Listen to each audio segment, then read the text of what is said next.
Axel, there's a strange square on your screen now. There is a, sorry?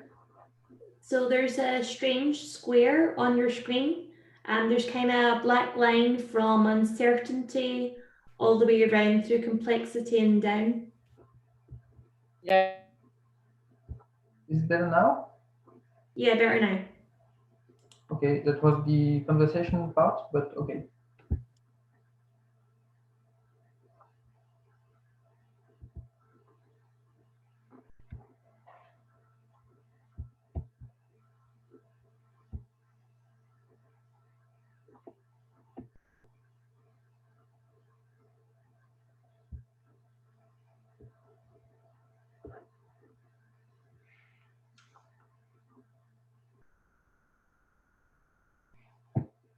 I just propose to wait a few more minutes just to allow people to join.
It's complicated to launch the Zoominar, so just to be sure that the people that want to be there are there.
Axel, Yeah. I think you can start. Okay, so so probably more people will join. I'm sure that the technical issues will be fixed very soon. But nevertheless, so thank you very much for being there. And welcome everyone, or Ahoy, as would have said Mr. Bell, so Alexander Graham Bell, the telephone inventor, has proposed to start every phone conversation with this word, Ahoy. And last month would definitely not have been the same without his invention. And actually, the very first phone call sounded as many of those that occurred during the confinement period, as the first word that was said was, "Mr. Watson, come here, I want to see you." And I'm sure many of you said this word in the last month, even if the assistant of Mr. Bell was just in the room next door. So social distanciation was not sufficient back in 1876. Tough decisions were taken to tackle the sanitary crisis, and we are still far from the end, as the economical, societal, and institutional challenges that rise require another round of decision for leaders in take part in a more and more volatile, uncertain, complex, and ambiguous world. So there is probably no need to further stress the accuracy of a project about decisionship in a VUCA context within the COVID-19 situation, but actually, we would have also preferred not to be so right on target for this project. In the name of all the partners, I'm happy to see all of you here on Zoom, and even if I would have preferred to welcome you physically in a, let's say, real event for this conference. So I'm Axel Oder from FREREF, the Forum of the European Regions for Research, Education and Training, and I was the co-coordinator of the DAhoy project. I will animate this event all along the day, together with Siegfried Rouvray from IMTA. And before starting formally the event, I would like to remind you once again to sign the DocuSign message you should have received yesterday or the day before, coming from Luis Tudela from the FUIB, another partner of the project, and which is really important for us regarding the French agency who was funding the project, and but also for you, and I will explain that a bit later. Here are also some technical advice in order to better enjoy your DAhoy experience today. So I'm sure you'll get familiar with Zoom during the confinement period, but please use the question and answer section. So either at the top or the bottom of your screen, depending of your the kind of device you are using. So we'll then be able to ask the question and to rephrase the question for the speakers. So I'm sorry that we will not give you the opportunity to speak, but it's probably the easiest way to ensure the smoothest progression of the event, and I'm sure you understand that. For the speakers, even if we can have a hand of that, please be sure to mute your mic when not speaking. And I would also ask you to enable your camera for the bandwidth. And finally, we encourage you to mention your participation in the social media with the event hashtag you have on the screen, and to mention the DAhoy account on Twitter. So thank you for that. I will not go really deeply in the content presentation of the project, as Siegfried Rouvray will do it in a few minutes, if not seconds. But here are some elements about the project background and the logistical aspects. The DAhoy project was granted by the French Erasmus Plus agency in 2017. It's a 3-year Erasmus Plus strategic partnership, a project gathering 7 partners from far north to great South Europe. So the Institut Mines Télécom Atlantique in Brest, in the French Brittany, was the coordinator of the project. The French Naval Academy in Brest as well, so in the west part of France. In the far north, we met the Reykjavik University in Iceland. We also worked with the City of Glasgow College in Scotland, and the Scottish Qualification Framework, which is based in Glasgow as well. I already talked about us, FREREF, who we are based in Lyon in France, and in the Mediterranean Sea, there are the Foundation University Enterprise from the Balearic Islands in Palma. One of the great forces of the project was a mini occasion to gather the partners.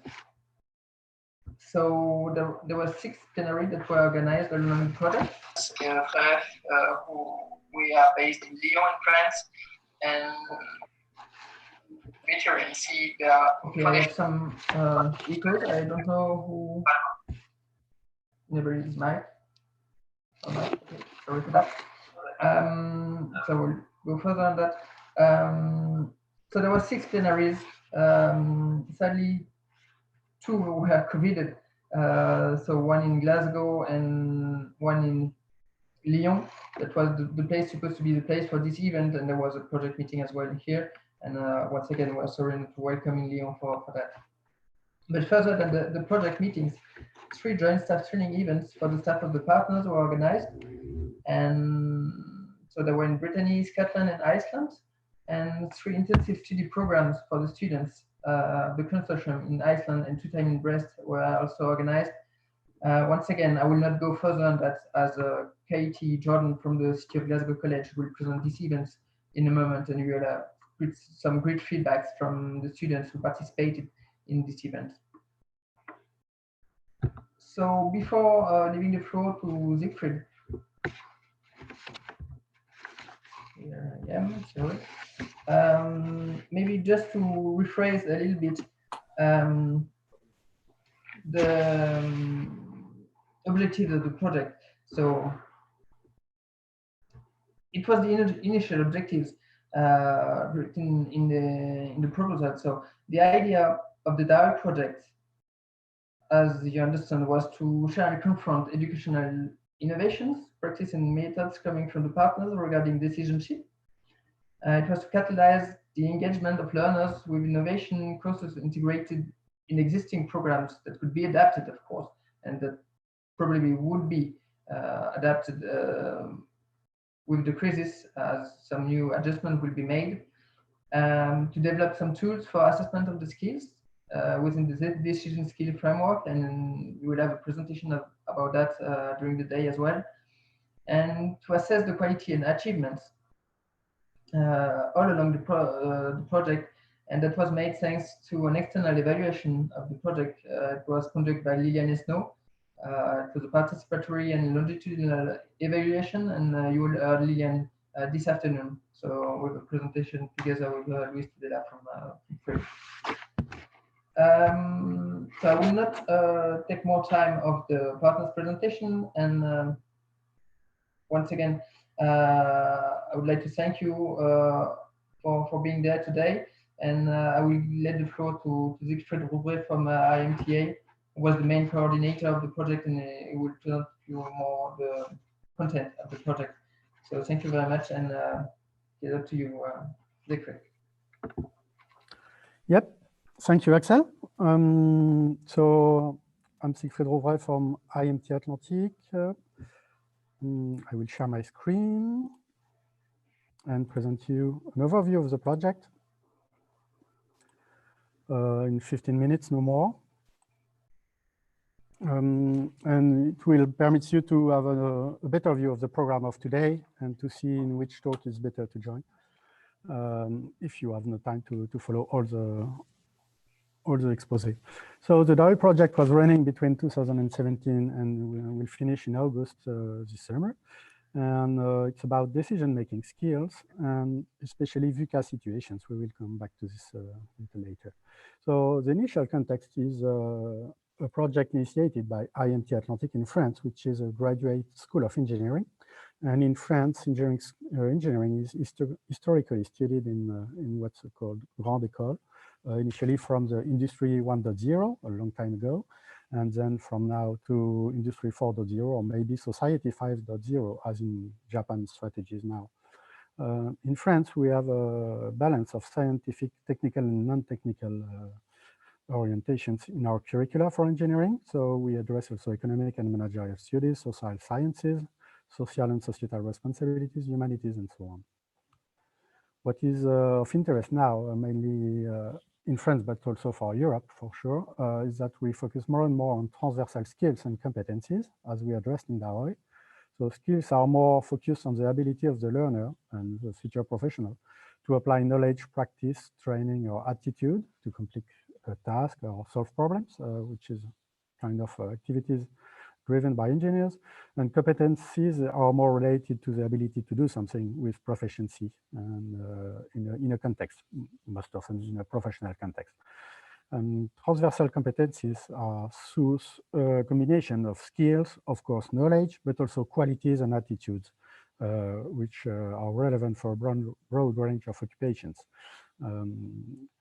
For example, we have transversal skills in engineering, but for decision-making skills, it's a case in engineering, in science, but also in health, in law, in various sectors. And so they are also defined as cross-thematic and cross-curricular for the 21st century skills and competencies. So we have a lot of work in Europe and by UNESCO and CDFOP analyses on transversal skills at the time. What about transversal skills in curricula? Most often now we are organized in semesters in Europe and with various courses, each semester being, for example, minors or majors.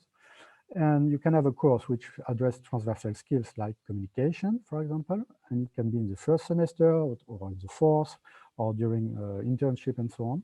So these skills are also transversal in the program, that is, they are to be addressed at various places and being reinforced through the semester. So you can have communication skills, teamwork skills, project planning, design, and so on. And the main focus of DAhoy was working about decision-making skills, which are also transversal. To provide a higher level of flexibility to curriculum designers, the integrated approach is a good entry point for transversal skills so that we can address these skills all along the program. We have some European requirements on skills, especially in higher education and science and technique and engineering education in France, but also in all other countries in Europe. We have the eur-ace label, which is managed by the European Network of Accreditation of Engineering Education, which provides some program outcomes or learning areas, 8 at the time. And one was specifically introduced in March 2015 about making judgment, which are also about in the top skills for the future professional job reports, judgment and decision making. And so how to address this as learning outcomes to make and show the how in the curricula and programs, and not only the specification and the what. About making judgment in the European Network of Accreditation, so the Quality Assurance Agency, at master level, it is asked to the student and the learner to demonstrate his ability to integrate knowledge and handle complexity, to formulate judgments with incomplete or limited information, and also to manage complex technical or professional activities, and mainly also to take responsibility for decision making. So decision making is now a strong requirement for higher education in Europe.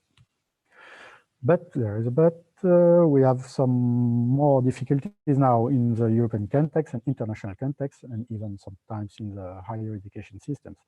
For example, on the top left of the slide, you can see that we faced the Brexit a few years ago, and with a difference of perspective from Scotland and the UK. About the orientations. We also, for example, face a volcano in Iceland a few years ago or so, which creates a lot of problems all around Europe, blocking the planes and so on. And more recently, we faced the COVID pandemic, and also maybe a kind of crisis, economical crisis at the time. So the world is really much more complex than was always, but at the time, everything goes much more rapidly, and we have a multiplex of forces and no cause and effect change. So everything is more and more ambiguous and volatile. So higher education and VET students, or students in professional activities, are to be prepared to make decisions in such VUCA environments. And mathematical decision making is not the only way to do that. We have some cognitive biases, and we have also some social artifacts to take care of. So VUCA conditions strongly affect the decision capacity. And if you want more reliability in your organization or at personal level, you need to cope with other skills which are around decision making, like skills of improvisation, creative bricolage, wisdom, respectful interactions with your colleagues and mates, and so on. In DAhoy, we made the choice to investigate VUCalities, so the properties of VUCA in the professional situations, but also in the learning situations, and also VUCA abilities, which are the capabilities of a student and future professional in VUCA context. So we decided to describe and reflect on the volatility, uncertainty, complexity, and ambiguity of professional and learning situations.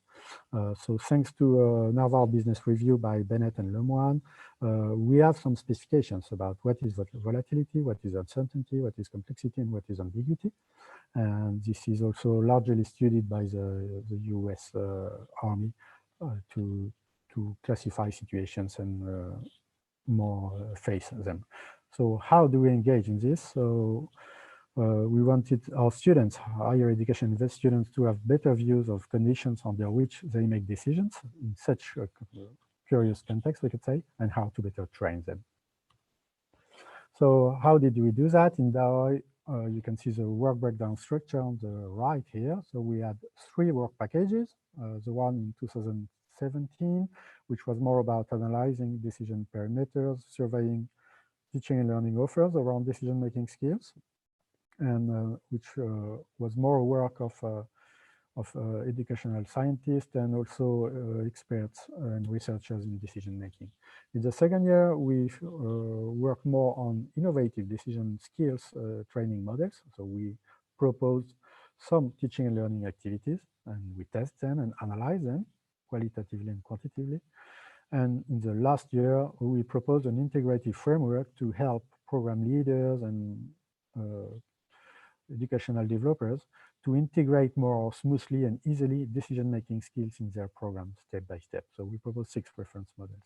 Overall, we had 3 staff training sessions of 1 week each, full week. And it was about 30 faculty and staff from our institution who participated in these decision-making events in VUCA situations. And we had also 3 students training sessions of 1 full week each. And it was about 60 students who were engaged fully in this, knowing that they were mixed also with other regular students we have in our institutions. In DAhoy, we take the theoretical orientation about 3 decision-making concerns. One is on the top of the figure here is about mass decision-based making. Another one is on the left on social decision-making, and a third one is on career-based decision-making. And thanks to these 3 concerns, we analyze a constellation of decision-making in these various concerns to create our framework about decision skills, learning outcome, teaching and learning activities, which are good for that, and also the decision skills framework for program leaders and maybe quality assurance agencies. How do we do that? We conducted mainly a design-based research, which permits to analyze, design, evaluate, and refine iteratively our course offers. So we create the courses, we bench them with students and make some analysis, and then we revise the courses. So that at the end, it was possible to formalize this in a framework with rational and good practices. We started with questions such as, what are the theories of reliability? And we rely mainly on the WEC approach with a researcher. It will be addressed a little later to create turbulence in the learning situations for the students. We also looked at the motivational factors of students, intrinsic and extrinsic motivations, and also we define the learning outcomes, which permits after by constructive alignment to assess our students.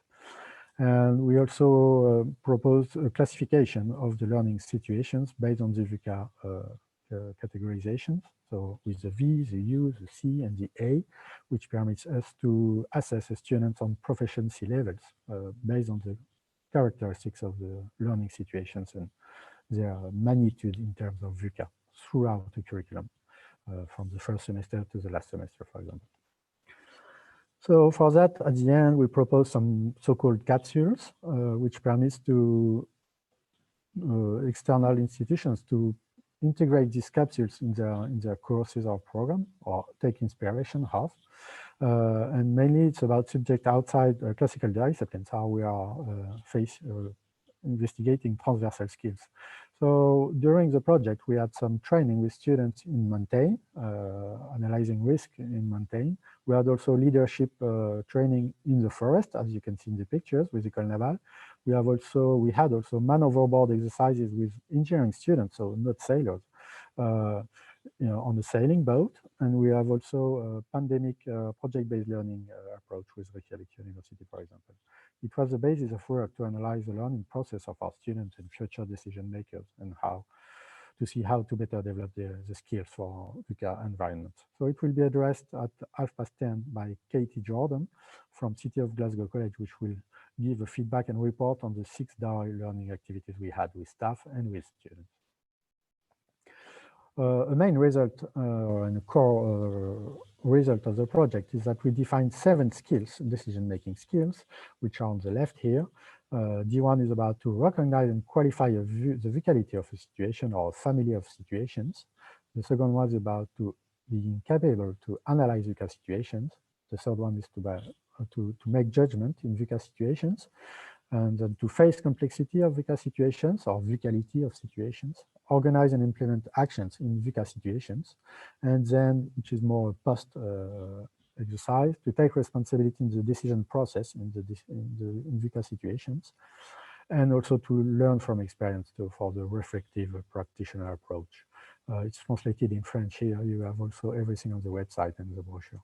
So you can see on the right that we assess our students and self-assessed and peer-assessed our students with the histogram here on the 7 decision-making skills. And for the VUCality of the situation, we propose a 3 level of magnitudes, from which start from low to average to high, so green, orange, and red, which permits to fix, for example, on a learning situation or a future professional situation, whether the volatility is low, but the uncertainty is very high, or the complexity is medium, and whether in interpersonal dimension, you are acting alone or you are in a strong multidisciplinary group with multicultural orientations.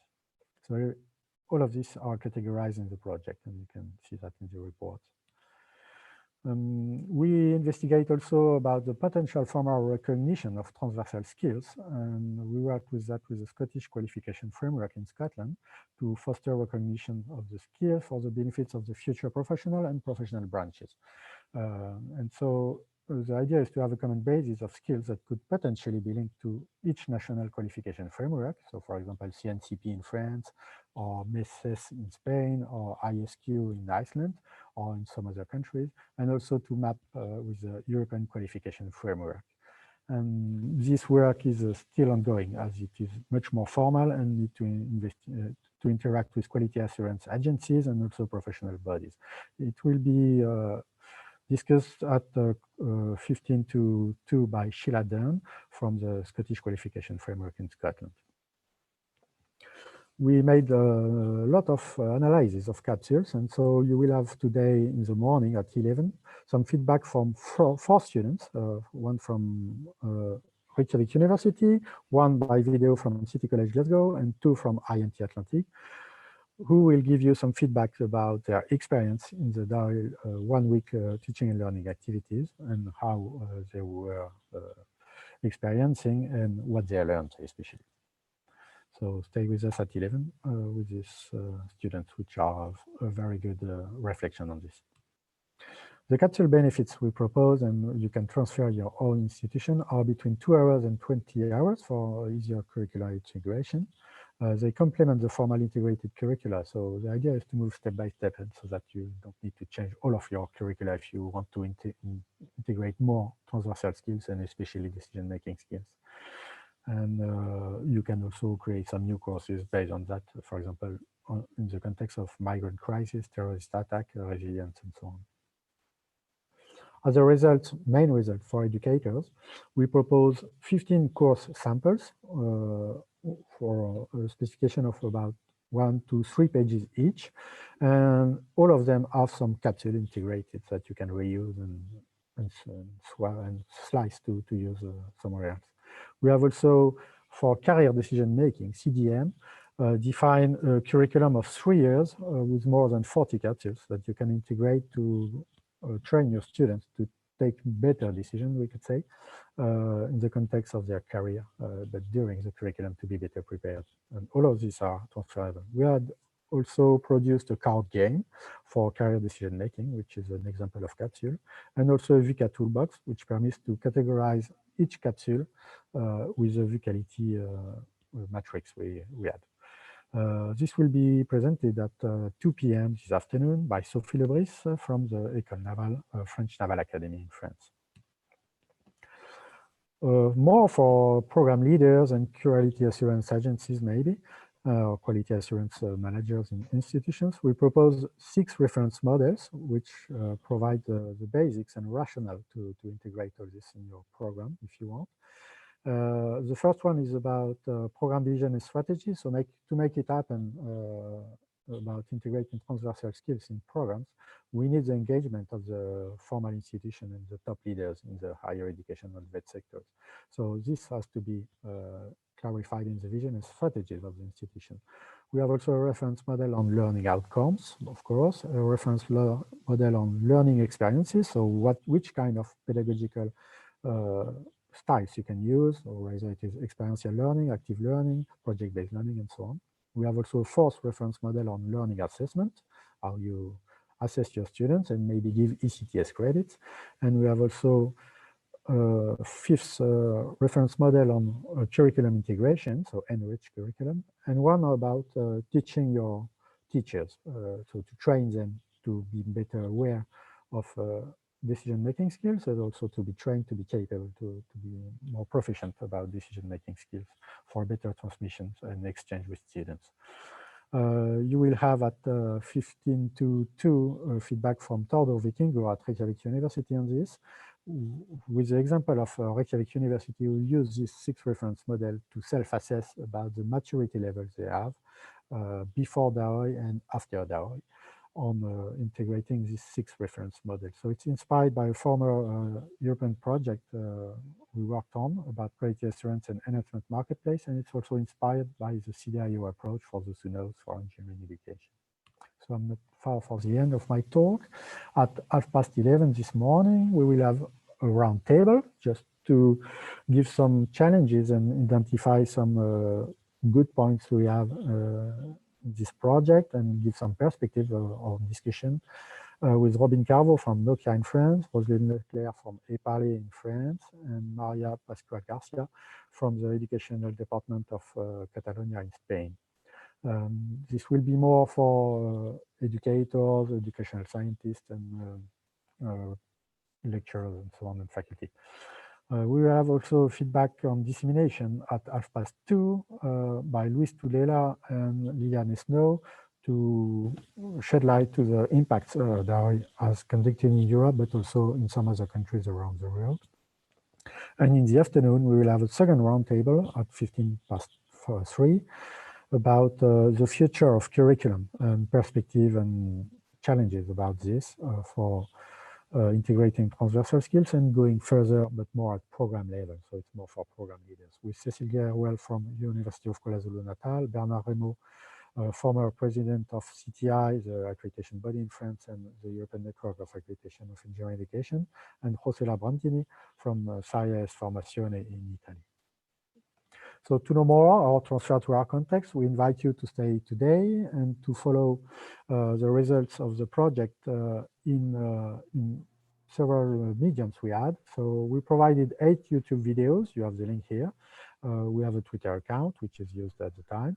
And we thus have 3 reports of about 100 pages, 6 analyses of all the teaching and learning events, about 15 pages, 15 publications in conferences and journals, and also many good practices, methods, quality assurance processes, and course samples available on the website already in English and sometimes in French. The U Continuum for career decision making is available also. The card game is available also on their Creative Commons, and the VUCA toolbox also is to be used. So mainly, sorry, that's all for me. You can access everything on the website, and once you have registered, you will receive the brochure after the project, which will permit you to know more rapidly in around 10 pages, and also some goodies and so on you can have and you will receive soon. So thank you. I will not take question and let the hand to City College Glasgow. But then you will be capable to ask questions one by one through the morning and the afternoon. Okay, thank you. Thank you very much, Siegfried. Thank you for your question. So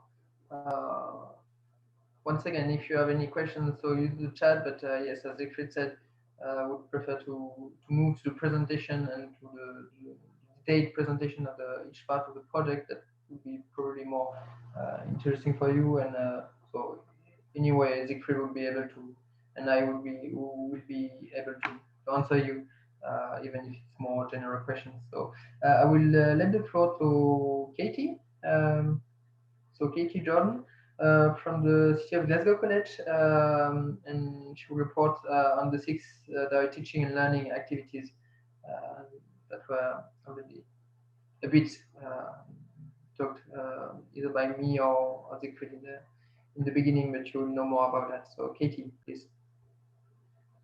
Okay, thanks, Axel. Morning, hi. As Axel said, I'm Katie Jordan.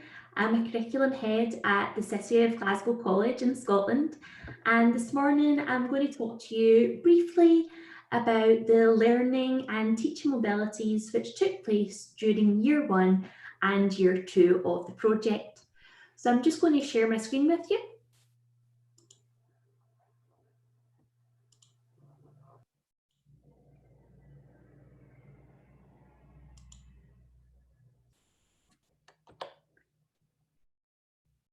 Okay, so over the course of the 2 years, 6 different events were held. In year 1, the 3 events were staff-centred, meaning that generally the participants of the project tried the activities in place of the students. These were held at 3 locations, as discussed before: École Navale in Brest in France, City of Glasgow College here in Scotland, and Reykjavik University in Iceland. These were the first 3 events to take place. These were then followed by 3 student-centred events, again at École Navale, then MTI Atlantic and Reykjavik University. At these student-centred events, 5 Scottish students and 5 Icelandic students joined the host École Navale. At MTI, there was 4 Scottish students and 4 Icelandic students who again joined the MTI cohort. And finally, at Reykjavik, there was 4 Scottish students and 4 French students who again joined the Icelandic University for that week. So now I'm going to move on and I'm going to discuss each of these separate events. The first event which took place, as I said, was at École Navale in a cold January in 2018. There were 3 activities which took place: an escape room, a dinghy race, and an outdoor assault course. The escape room, for those of you who aren't familiar, is essentially linear problems to exit a room in the best possible time. The dinghy race was where we used some students, of course, to organise themselves and race across a body of water. You'll hear more on this later when one of our students will talk to you in depth about it.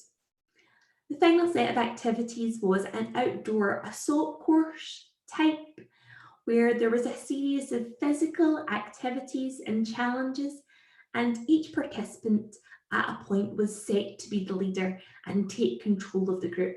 Again, you'll hear more about this from one of our students later on.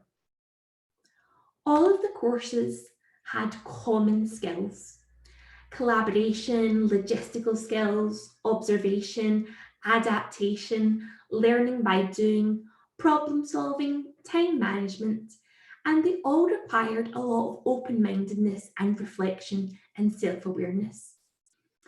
These are skills which sometimes are referred to as meta skills, and it was important for the DAhoy team to use these innovative activities to really engage the learners, because what we wanted to move away from was those traditional teaching models used in the classroom to bring a different element of practicality into the things the students would experience. So ultimately, the takeaway was trying to blend these theoretical modules into practical elements so we could see how students would go about decision making in real life. The second event which took place was right here in Scotland, where again 5 activities took place. The 5 activities which took place were a tabletop activity, a building a tower activity, an escape room activity, a simulator activity, and another escape room. The tabletop activity was where math-based decision making was used to analyse 3 different routes to get a casualty to safety. In the tower activity, the participants were able to use their math skills to negotiate buy their materials, their social-based skills to negotiate the different elements with the broker. They had to work collaboratively as a team to ultimately build the largest tower.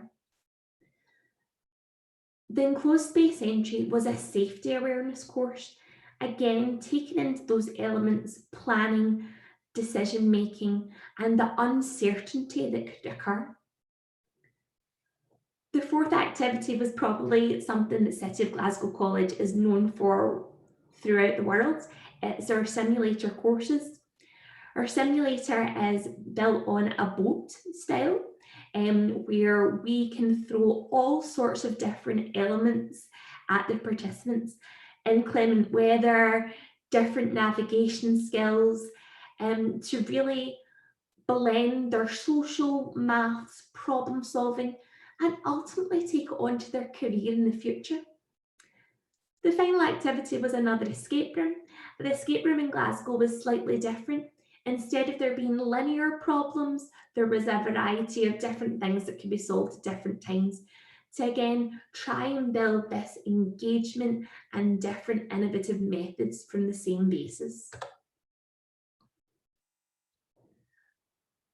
Just like in Brest, there was a variety of skills that we saw: problem solving, logistical, communication, dynamic risk assessment, negotiation, time management, learning by doing, and of course, safety awareness. The full diagnosis of this event and all the others can be found on the website. But again, ultimately, the takeaway was trying to blend decision making into current courses that we have and try and establish level of VUCAs to find innovative methods. The 3rd event was at RU, where we saw 4 activities take place: mindfulness leadership, a simulator, Coast Guard, and a cognitive bias activity. The mindfulness leadership was all about self-control, self-awareness, and developing these skills that we could use socially and also in our careers. The simulator was all about building our mathematical reasoning and decision-making trees. The Coast Guard analysed how they make safety-based decisions in crisis management, again taking into things that our students could pursue in their careers and also in their social decision-making. And finally, the cognitive bias, a particularly interesting one, because how does our background and our knowledge that we've established really affect our decision making? Again, the core skills you can see were collaboration, communication, understanding emotions, reflection, problem solving, open-mindedness, and self-awareness. It was really important that how we interact and why mindfulness is important in our VUCA decision making is built into our courses and how we can use this in the future. All of these events were analysed using a variety of different tools to establish methods that we could use in further assessment. work went on with the SCQF to build a variety of decision-making statements that would be appropriate across the European framework as well. As you can see, they're on the screen here, but they're going to be spoke more about by Sheila Dunn later on. Also, you can see there's 7 decision-making skills that Siegfried spoke about in the earlier presentation, and these are the ones that the majority of the partners decided to use going forward. The final 3 events were the student-based events, where the activities were again innovative and tried to engage learners and encompass those different skills and test them across the different points. So as you can see, for each of the activities, there was a variety of skills which took prevalence and took forefront. So here at École Naval, this is what happened. And again, these are available on our website. The same with MTI Atlantic. You'll hear more about these activities with the students, and that's why I'm briefly going over them. The 7 different decision-making skills were embedded throughout, and again, they were critically analysed. The students were asked to peer analyse and look at each other, but also the DAhoy coordinators were able to take time and look at the students' different methods and again, analyse these moving forward. And finally, again, at Reykjavik, the variety of activities that took place encompassed these decision-making skills. The DAhoy team really tried to formalise the learners' assessment grids and different proficiency levels to cover those key areas of career, math, and social decision-making. Ultimately, for all activities, we conducted some formative and some summative assessments. We wanted to make sure that these unique experiences that the students had were able to, first of all, benefit the students that were directly there and be used in the future to enhance all European students' learning and what they can use in their careers moving forward. So at this point, I'm going to stop and ask for any questions that you would like to ask. I know there's some in the chat. I'll just get around to that just now. Let me stop here. So thank you, Katie. Thank you for your presentation. So I would invite you to ask your questions. So either in the chat or in the question and answer section. So at the bottom of your screen. So let you sometimes to write your questions. So I'm sorry, not so dynamic as if we were face to face, but. Oh, sure. Okay, Axel. So I see there's been one question in the chat about the scale. Yeah. So with the activities in the project, the scale is activity dependent, and this can be found in the toolbox, which was created by Sophie. But ultimately, the tabletop activities, we can obviously scale from 4 participants up to 104 participants. But things that are simulator based, we can only take as many as the simulators can hold, or for example, the escape room can hold, or as many people as we can fit on a dinghy. So really it's different per different activity. And this also really links into the costing of models. Again, there's a lot of activities that you'll see in the toolbox, which are low cost and free of charge pretty much. And then you'll go on and see our slightly more technological requirements, such as the simulators that do require a little bit more financing. So that's different per partner and obviously different per institution. But if there is any questions about the different activities or how these can be rolled out to a grander scale, then again, please feel free to contact me. Thank you for that. So any other questions?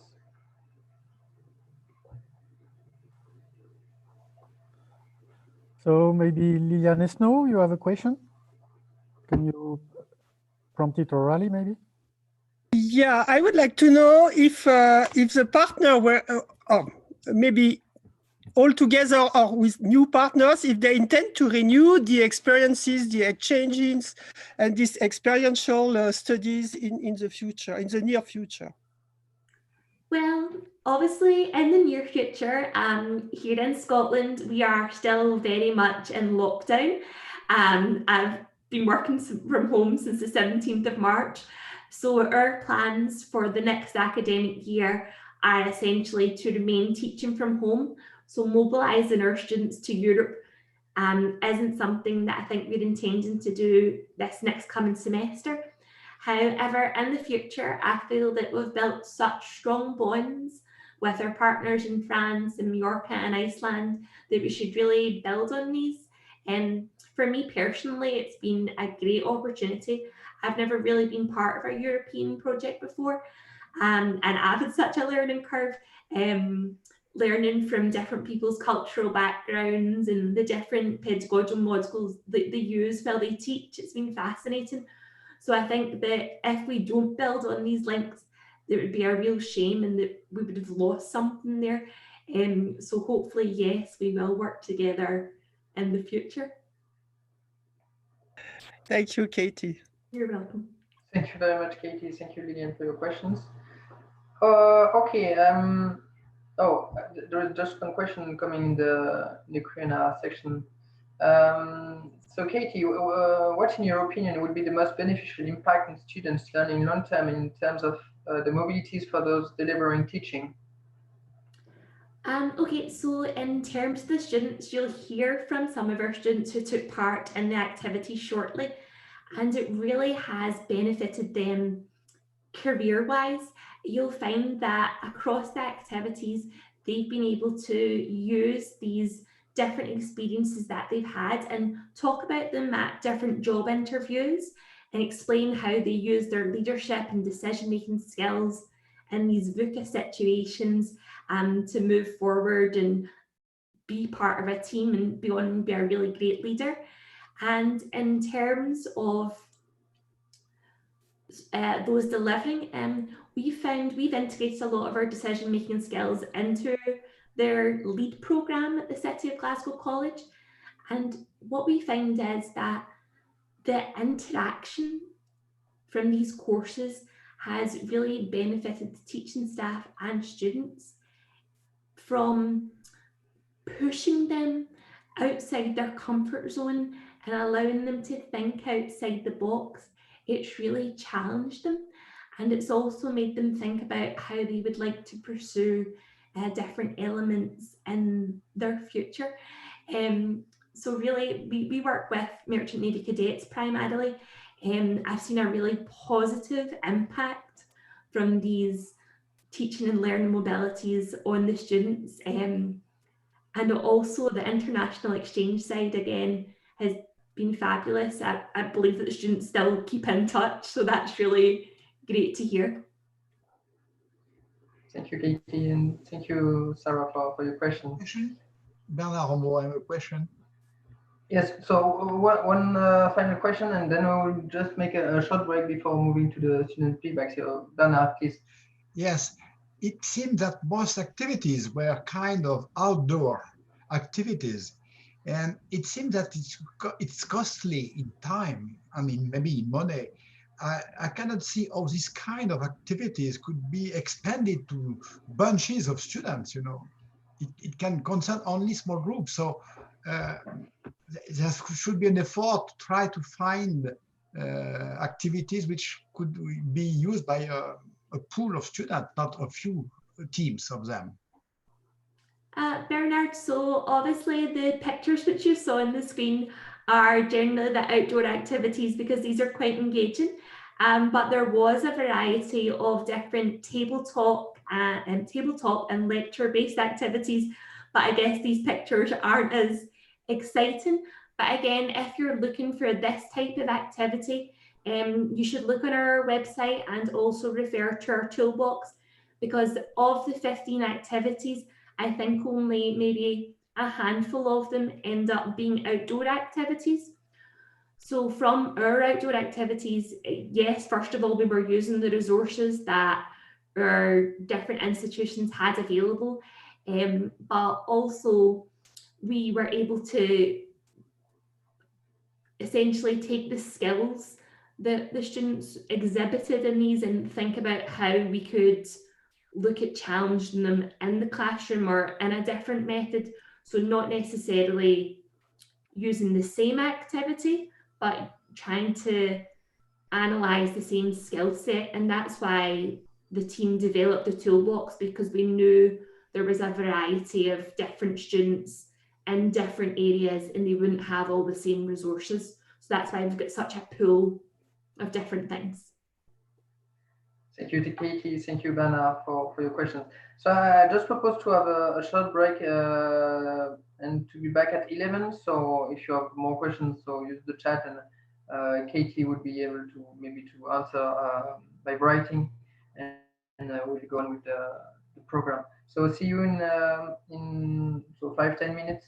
So back in at 11 for the next part, and we'll have the presentation from the students who actually take part in this mobility. So probably you will have also some more questions for them, as they were involved in that. So see you in a moment.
So, welcome back. I hope that managed to get some pressure during these few minutes. So we will now move to our 4 students. So of course there were more than that, but the 4 that accept, and I will thank you for that. Accept to testimony today for you regarding the participations to the mobilities. I will let the floor to Christian Fan from IMTA. Yes. Yeah, thank you. So hello everyone. My name is Victine and I'm from IMT Atlantic, and today I will be talking to you about Disaster Week, which is a 2-day intensive course organized by Reykjavik University in September 2019, and in which, along with students from City of Glasgow College, Econavel, and IMT Atlantic, we participated with around 230 first-year Icelandic students.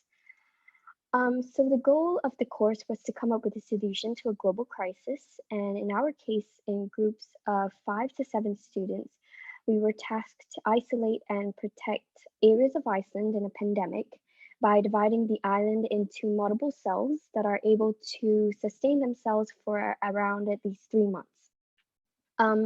Prior to this course, we attended other classes such as decision-making, cognitive biases, and visited the Icelandic Coast Guard air shelters, which also enabled us to apply such skills learned and come up with different ideas to resolve the problem. So throughout the course, so in order to understand the issue in hand, we had to first analyze situations, meaning the volatility, uncertainty, complexity, and ambiguity of the problem. However, as non-Icelandic students, we had to first research Iceland's geography and the way Iceland sustained itself through its different resources in order for us to build some sort of foundation during our brainstorming sessions. So during the course, announcements came up sporadically, which added more complexity to the topic. Therefore, it was important for us to adapt our solutions to resolve problems that were raised. And to do so, we divided our group to prioritize and focus on different topics of the issue in order to come up with ideas faster and more efficiently. We would then regroup at the end to combine our ideas to find a global solution to the problem. At the end of the course, we presented our ideas to different students.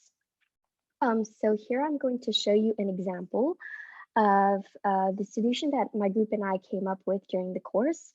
So this first map actually shows you briefly the way we decided to divide Iceland based on our ideas and our research. So as you can see, there are borders between each cells that strictly prevent any contact between the population of each cell.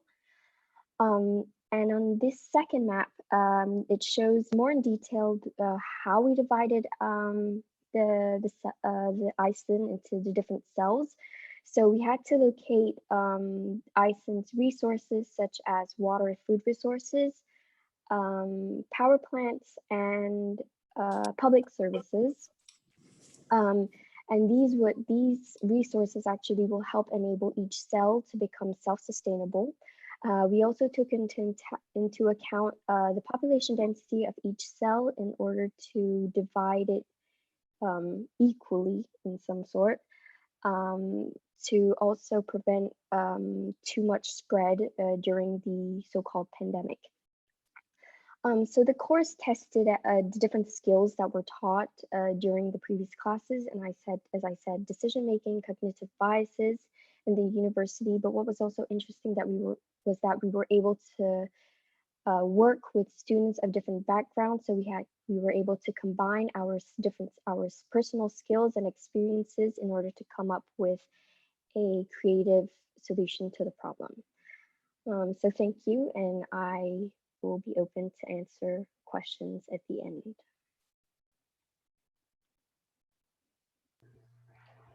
Thank you, Bish. Thank you for your presentation. I would suggest to have the fourth presentation from the students and to take the question after that, if you don't mind. So I will move to Marguerite. Yes. Thank you. So, hi everyone. My name is Marguerite, and I'm a student from IMT Atlantique. So I participated in both the activities at the École Navale and the Disaster Week in Reykjavik. But today I'll only be discussing my experience at the École Navale. So first off, what exactly did these activities consist of? So although there were mainly 2 outdoor exercises during the day, we started off with some theoretical classes on leadership and decision-making processes, during which the instructors would, for instance, describe some of the qualities of a good leader and explain the useful methods for the analysis of a VUCA situation. As for the outdoor activities, there were notably 2 exercises. So the first was a dinghy race, and the second was a series of forest workshops, of which there were 5. So for the dinghy race, each group of 5 students had to start out by carrying their dinghy to the water side. So this in itself was already a challenge, as the boat was surprisingly heavy and not all members of the group could carry the same weight. So this required us to stop several times and reorganize. And then once we reached the water, both groups had to engage in a race, requiring us once again to work on our team coordination in order to row in rhythm and anticipate the waves. And if I remember correctly, my team didn't win by very far. So overall, this race was quite exhausting, but it turned out to be a very good training exercise for team coordination. So the second field activity was the forest workshops, where we once again were divided in groups of 5 students, and we had to complete 5 separate challenges organized in the forest. So for each challenge, one student would play the part of commander, so that we would each get a turn to put to practice our leadership skills and decision-making skills. To give you a better idea of this activity, I'm actually going to explain to you the one I was the leader for. So this challenge was a minefield challenge. For this particular activity, the scenario was that we were a group of soldiers on enemy turf, and we needed to escape through a minefield to get to safe ground, so from turf A to turf B. To allow us to do this, the minefield, which is of course make-believe, was equipped with 3 safe points or barrels, which you can see on the diagram. And we were provided with 3 wooden planks, each one obviously shorter than the distance between 2 barrels, because we wouldn't want to make things too easy. So to overcome this challenge, I had to guide my team through where and when exactly to place themselves on the planks so as to keep everything balanced. And as you can imagine, this was not at all an easy task. To be honest, if there had been any real mines, we would have probably set off the whole minefield. That is to say that we took more than one try to succeed. More importantly, however, this workshop was a very good activity to improve my team coordination skills, especially for learning how to guide a team according to a fixed plan, yet all the while using real-time inputs from the individual team members to adjust the plan, which was necessary in this case to keep the balance. So likewise, the rest of the forest workshops were fun exercises that challenged us to think under pressure, like in new situations, that helped us to explore our own decision-making processes. So in the aftermath of this whole activity, the École Navale event allowed us to acquire several skills. So from the theoretical knowledge of good practices, the shoulds and shouldn'ts of a good leader, to the more practical knowledge for dealing with decision-making on the field. In particular, I got some thorough practice in analyzing situations under pressure, such as during the forest activities. Every time we were faced with a new challenge, we were time limited and we had to quickly analyze the situation. Also, I practiced taking initiatives to coordinate a team, like during, for example, the dinghy race, when we needed someone to coordinate the rowing, I was in the right position to do it. And so I had to assume the position without really being asked. But also these activities helped develop my ability to work in a team by being more aware of the strengths and weaknesses of each member, which in the end add up to the strengths and weaknesses of a team and are very important to take into account. So I'll conclude by admitting that these activities were not always easy and even sometimes quite hard. But then again, so is making decisions in VUCA situations. So decision-making takes practice and experience. So in addition to having very much enjoyed my time at the École Navale, I believe that I greatly benefited from these activities to practice and improve my leadership and decision-making skills. And I think that these skills will definitely be useful in my professional future. For example, when I'll have to manage an engineering project or something, or even if another Corona crisis comes along. So thank you for your attention, and I'll be able to answer questions later on. Thank you, Margaret, for your presentation. Perfect. So prepare your question for Margaret and Bistian for the moment. I will now move to Eirikur from the Reykjavik University. Yes. Hello, everyone. Perfect. I'm going to share my screen with you. So, hello, my name is Eirikur. I am an engineering student at Reykjavik University in Iceland. Last year, I got the opportunity to go to Brest with a few of my fellow schoolmates from the university and participate in the DAhoy program at sea. We spent a week in Brest alongside other students from City of Glasgow College and one student from IMT Atlantic as well.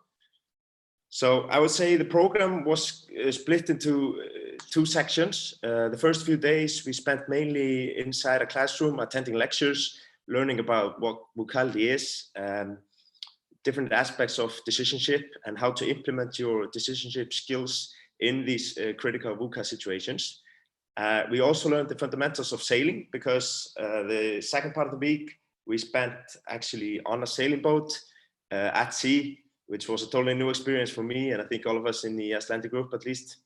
So there we had to perform and execute different tasks in critical situations. For example, man overboard rescue, and we had to do it under a time limit, and it was challenging and exciting at the same time.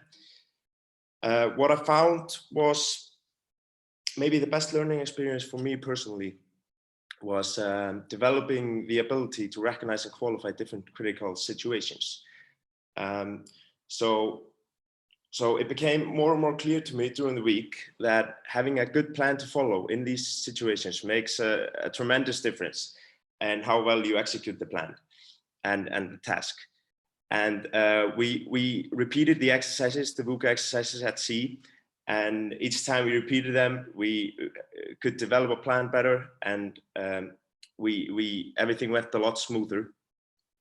So the extreme importance of taking everything into consideration and mimicking unexpected situations that can happen before you take on a project became very clear to me during the week, and that was yeah, I learned a lot there.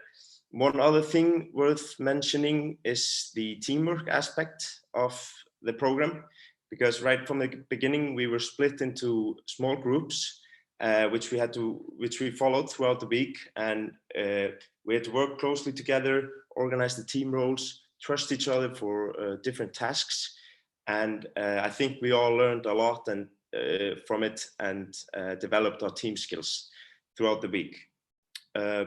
So here you can see on the screen some photos of us in the sea and preparing the sailing. We had to calculate in the wind and the tides and everything. So it was a lot of fun.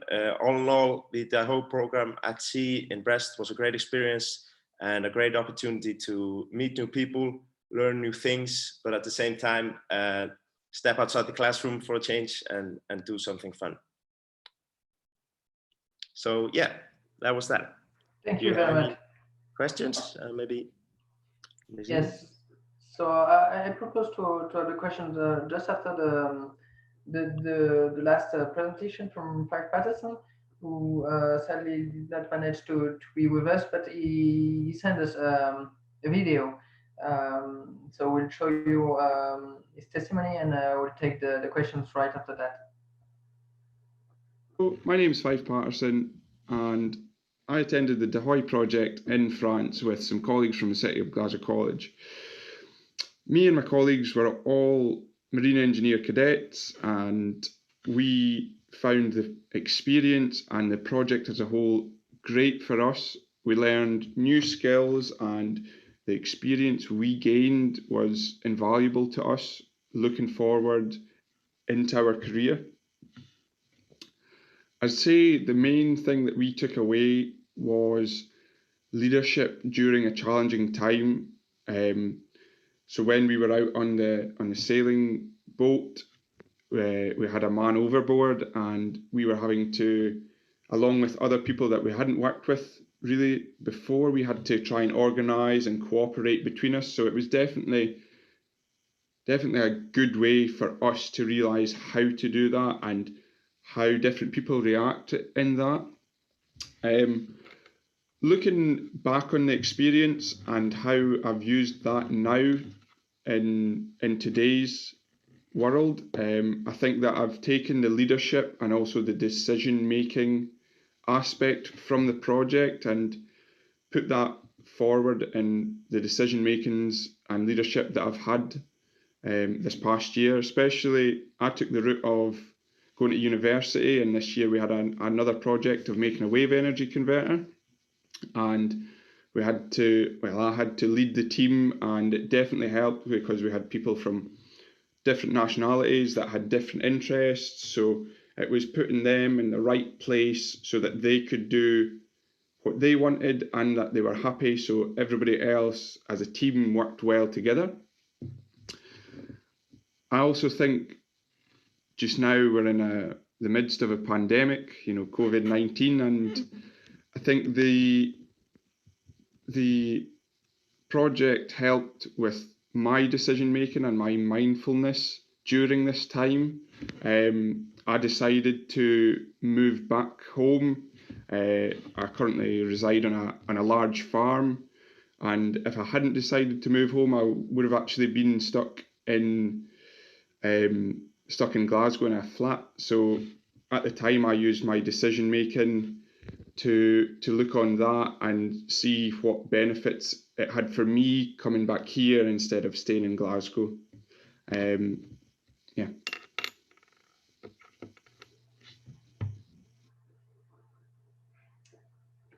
So you now had the full presentation, and so I will choose some time to ask questions to the three students who are with us.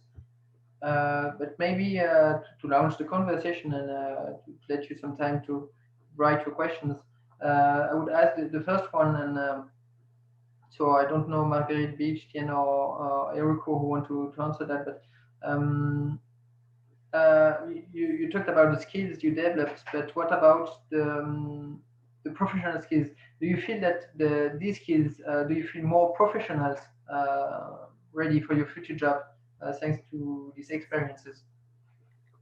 Yes, I think I definitely feel more professional, because anytime you have to work in a team, you have to practice, listening to other people and just any human interaction that's more professional. So I definitely do feel that this helped me for my professional future. Thank you, Bish. I have a question. Yes, maybe just to with Bishin and Eriko to answer this question I was as well, and I will let the floor just after that, Bernard. Okay.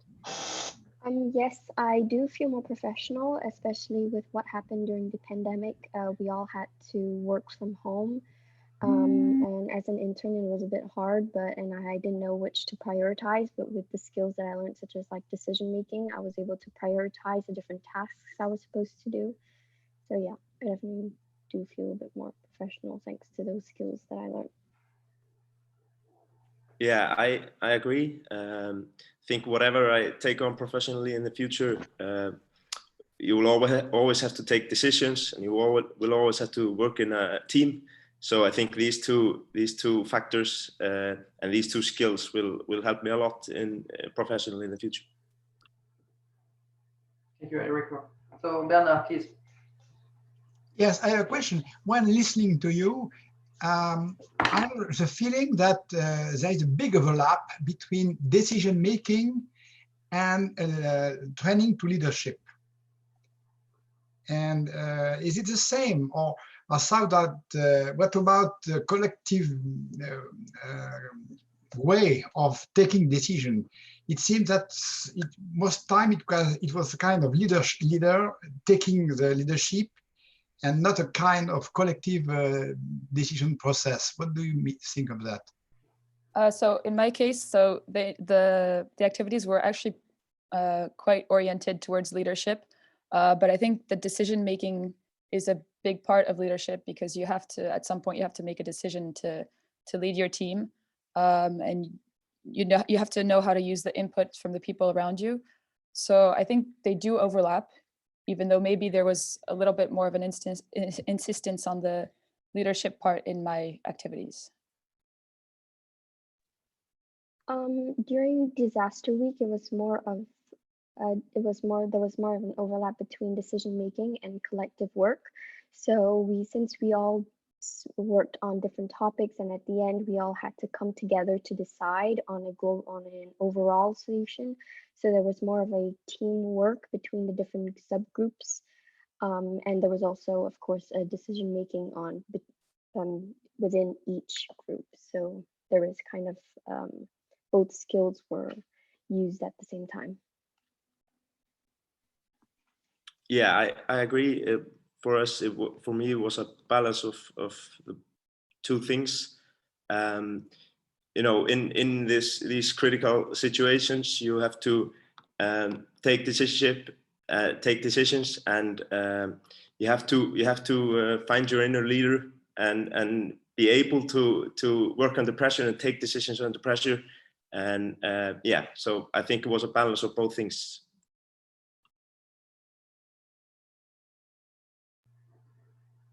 Thank you very much, and thank you, Bernard, for your question. Any other questions from the participants and from the audience? Or maybe to be more linked to the actuality. So maybe for the two French and for you, Eric, also, so of course, regarding to experience in the DAhoy project, how do you feel about the your government handling the COVID-19 crisis, and do you think that these kind of activities could have been a good exercise for them to be more prepared to these vocality events? Well, so I think it was definitely a VUCA situation. So maybe my activities, the ones I presented, would not have been helpful, but the ones in Reykjavik, I think they could have been helpful, well, because it was very related to the actual crisis. I think, yeah, looking at a situation in a very different way, it's something that there's no right or wrong answer. There's just a better way to work on it collectively. And so I think maybe, yes, maybe these activities could have helped the government officials deal with this kind of situation.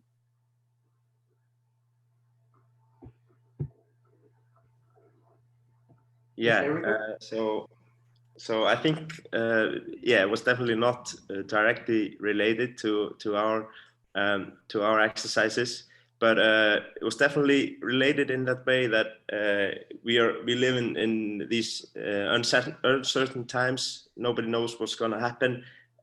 We in France, in Brest, we were put on a sailing boat without knowing anything, basically. So I think that aspect would help anyone that has to take decisions in times that they maybe don't know what's right, and just go with their skills. Sure. There was a question coming in the chat. So fear is sometimes a very bad advisor for decisions. And do you experience too stressful situations during the DAhoy experimentals? And that was just learning activities?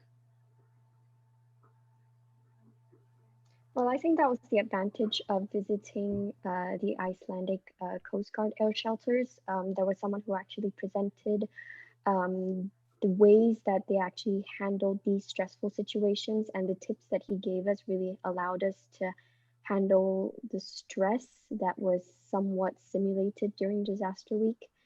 So yeah, I think it was a good experience that actually helped us during the course. Yeah, I would have to agree with Bictine.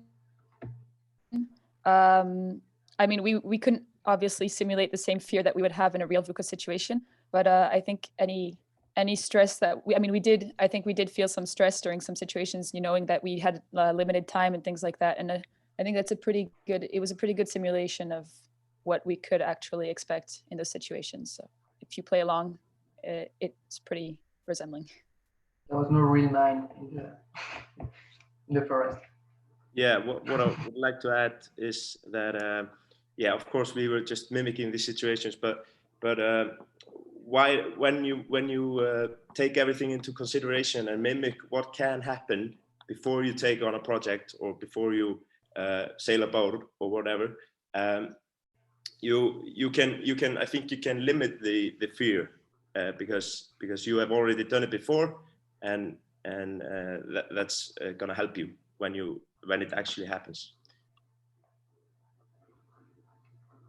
And so another question in the chat, since then, did you experience collective decision making online? So regarding the confinement period, so there was also some decision making process that have happened during this time, and that there was decision to be taken, and there was just you in your flat and nobody around. Well, since now that I'm actually working at home, I had to make sure that I did keep in contact with everyone, like my colleagues. So yeah, we did have a lot of meetings in order to decide on what we should work on and the different tasks that we had to prioritize. So yeah, I definitely did experience collective decision making.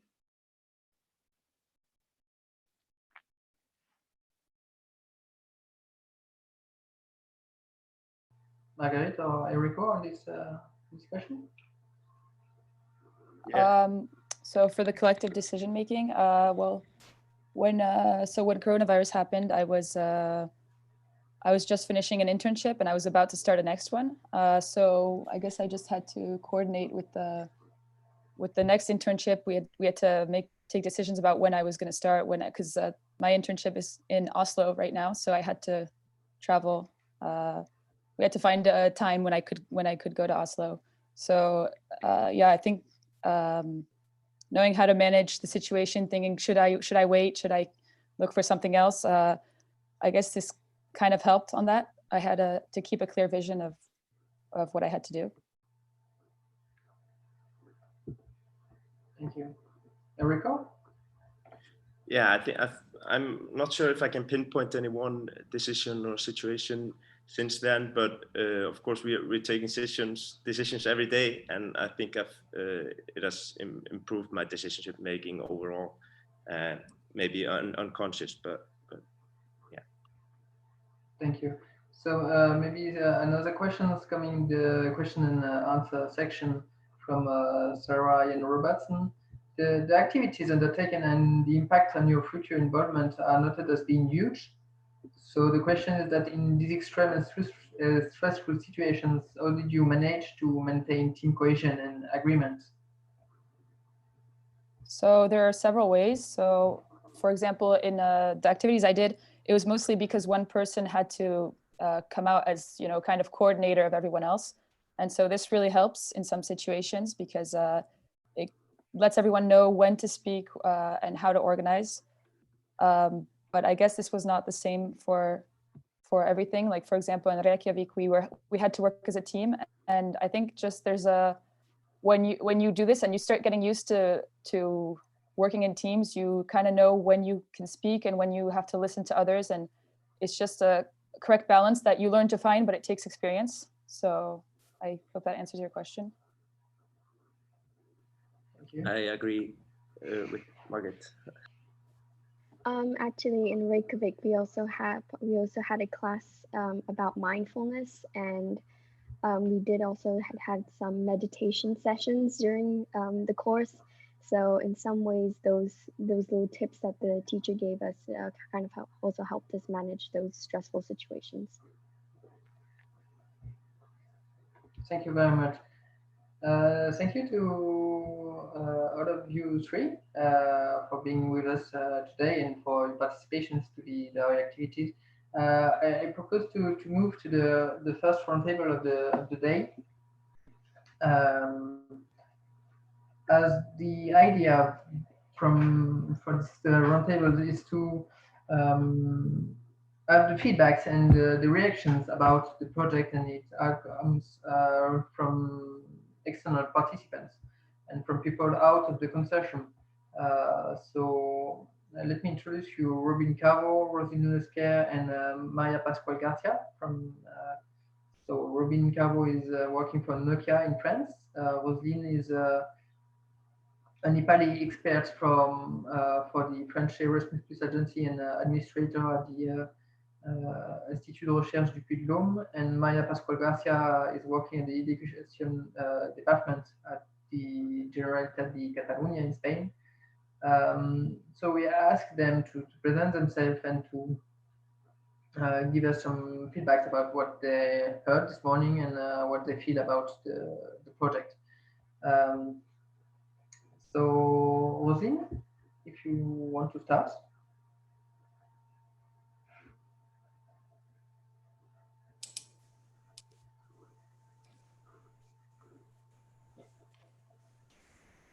Good morning.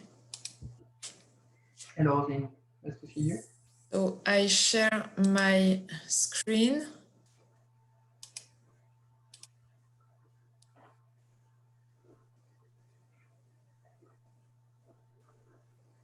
So maybe just waiting for the screen from Rosine to appear on your own screen to give you some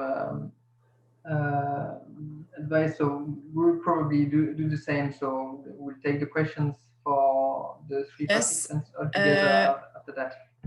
Axel, yes. I have a problem. Could you share my document for me, please? Is it possible for you? Siegfried will do. Yeah. Thank you.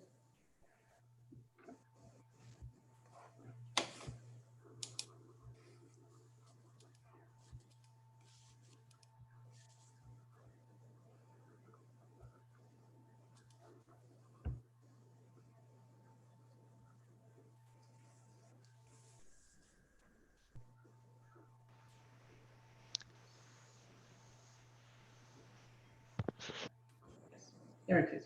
Thank you very much. And could you see me? We lost your video, but we have your presentation at least. Okay, I'm sorry. I think I have a problem with my camera.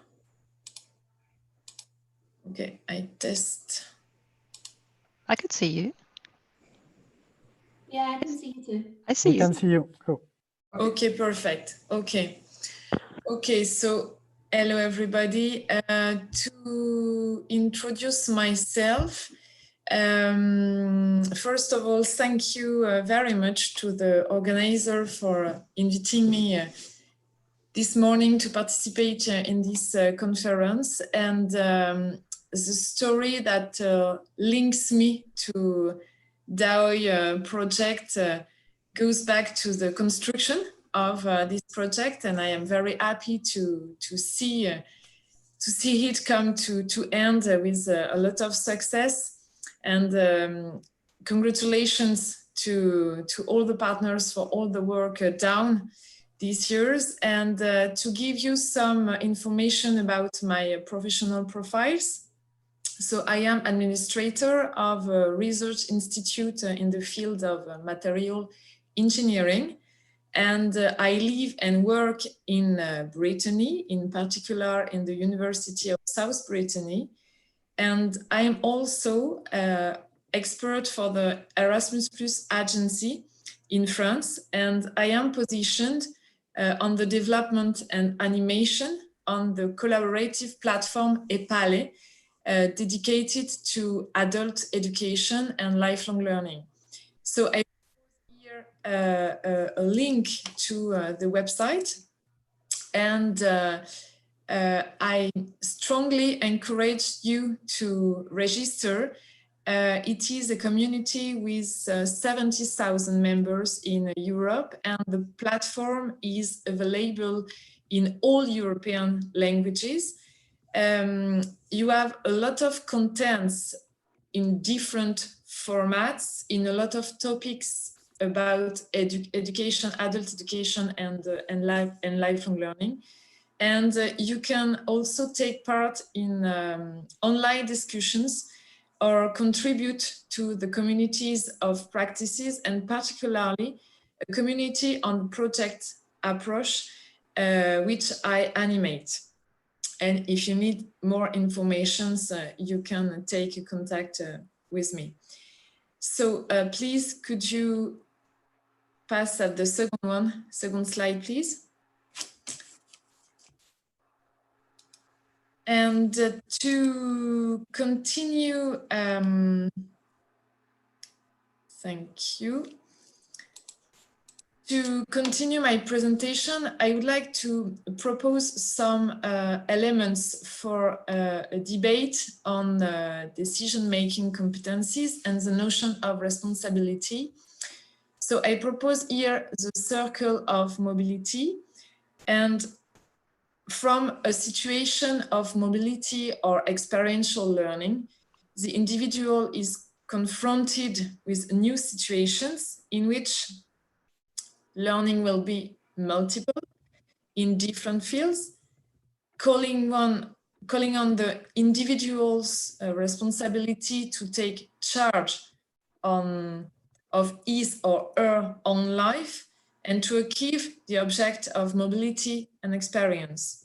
So the most disruptive mobilities or experiential learning for someone involving the link in a perceived environment as totally foreign will lead in, if there is no failure, of course, to the taking of new points of reference, the constructions of new networks, and the admission in new groups. And building the capacity to develop decision-making skills is at stake in these moments. And that brings me to a question: how do we train individuals to develop this sort of skills to be responsible? And this cannot be done without experience. And the DAhoy project brings a lot of content to answer this question, offers many experience reports, and congratulations again for that. Thank you. Thank you, Roselyne. Thank you very much. So as I said, I suggest to take the questions for the panelists after the three presentations. So I will move to Robin. Okay, I'll share my screen.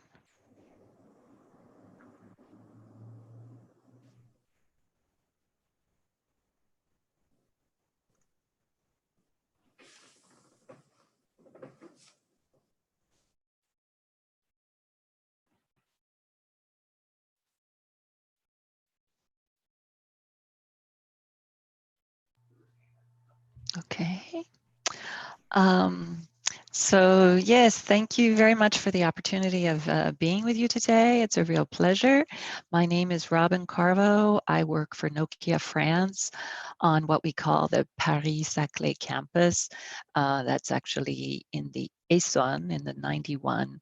It's about 50 kilometers south of central Paris.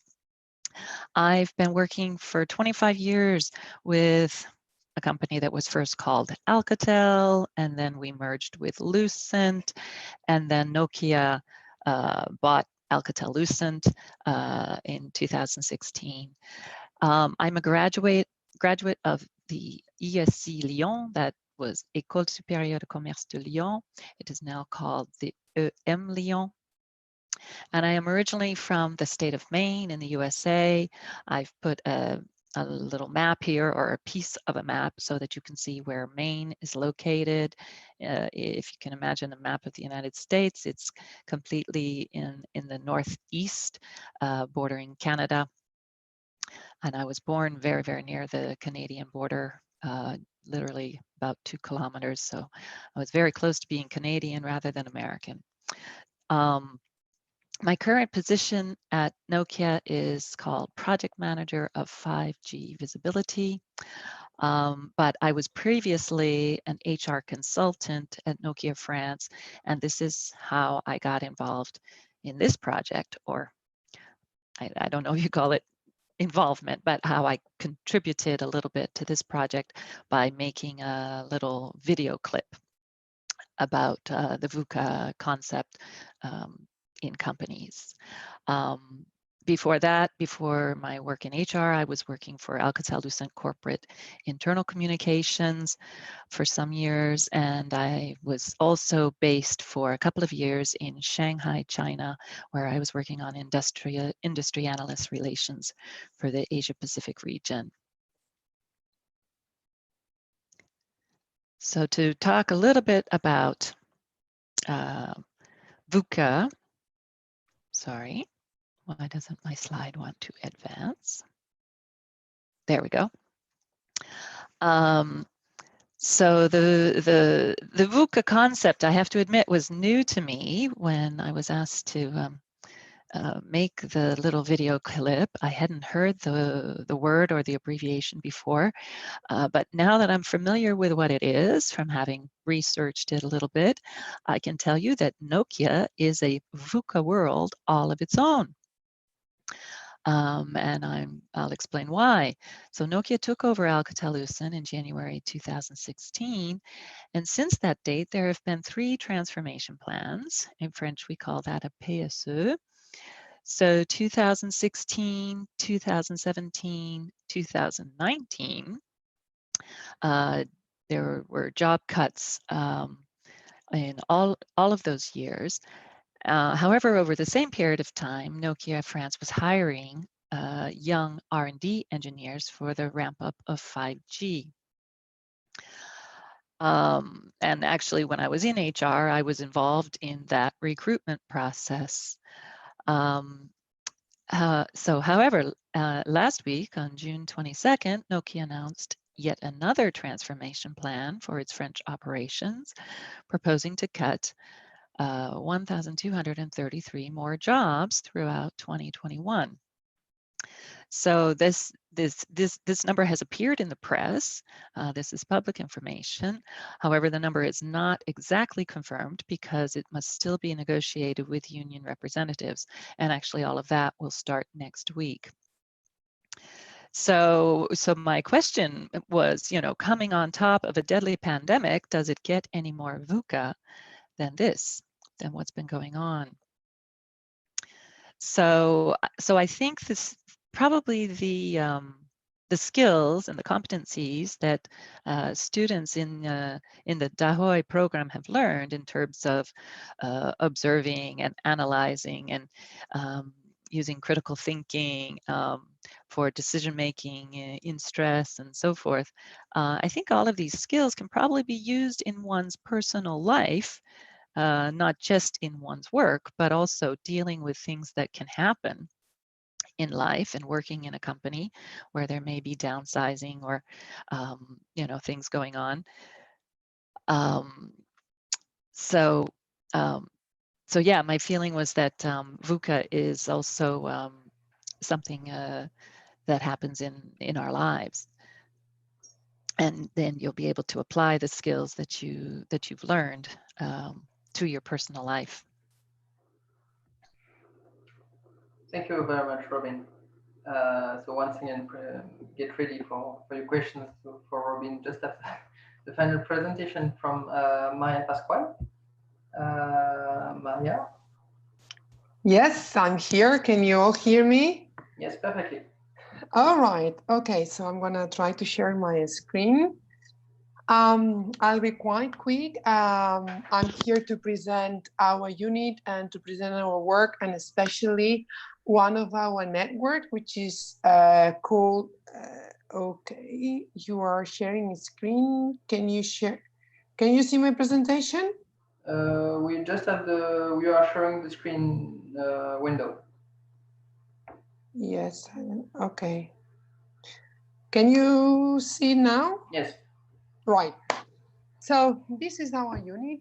It's the unit for international projects for vocational education and training.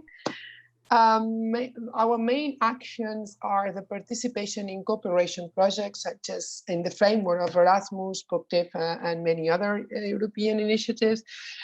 Also, we have pool projects for the Key Action 1 initiative in the Erasmus Plus program, which help our teachers, vocational teachers and students to experience the stays abroad for training, also apprenticeships, stays at the company, and many others. And also we participate in international networks such as FREDEREF and AirLine, DAFA, and others. And all the work in our General Direction for Vocational Education and Training in the regional government of Catalonia, where our unit is based, work in networks.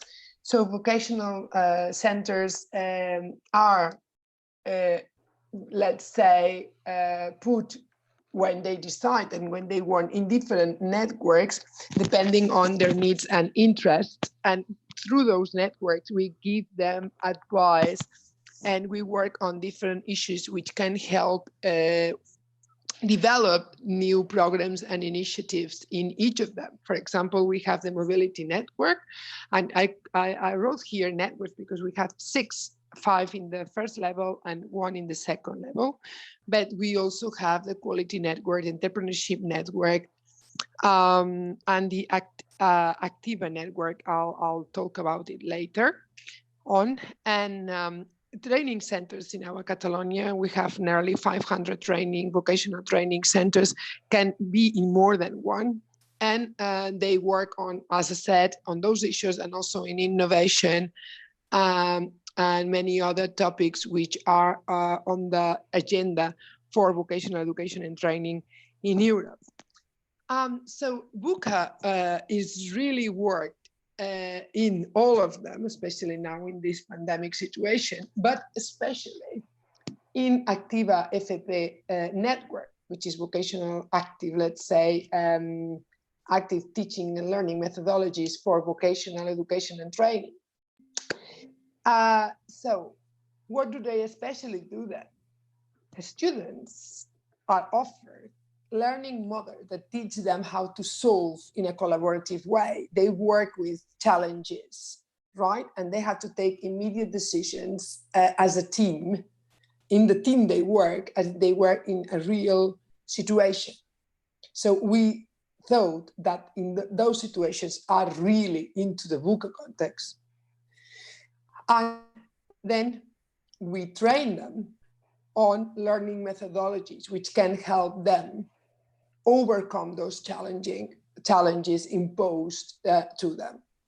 And vet centers, so they are advised and supported in planning those, on when to work on those methodologies in the official curricula, on the organization, the allocation of resources, etc., and also teaching the teachers that will be working with those students with those challenges offered to them. And then working in networks has proved to be a really, really, really good method for us in vocational education and training. First, because it's very real, and it's the way companies work, as my colleague from Nokia might agree.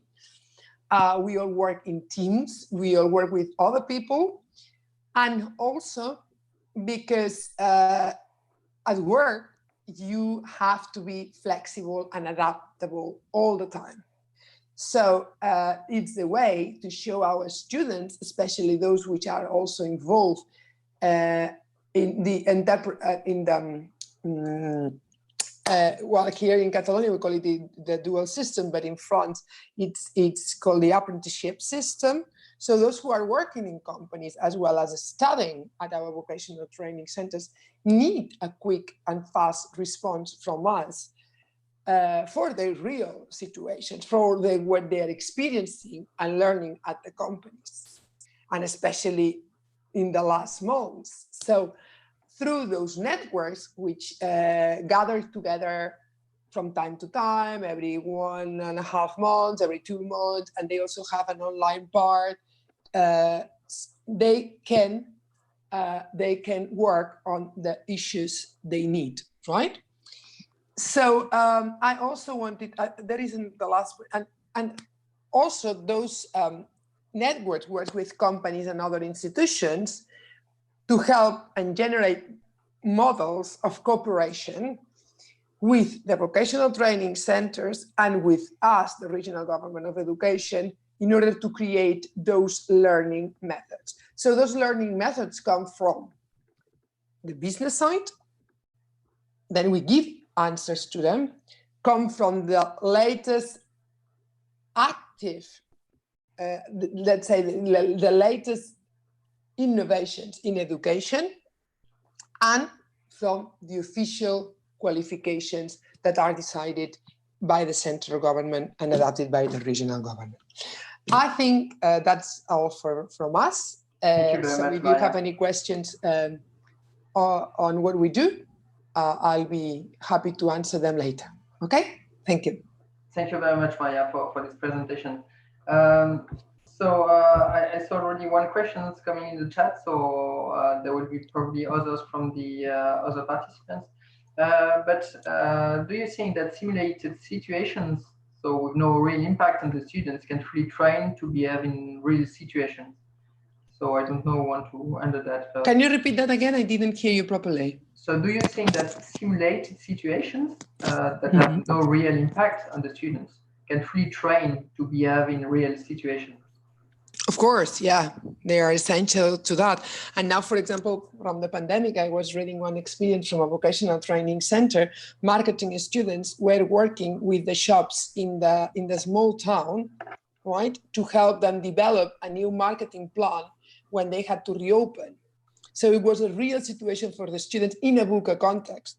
They had never been faced with that situation, but they had to take their skills, vocational skills learned at the training center, and help in a real context the shops in order to help them get on business again.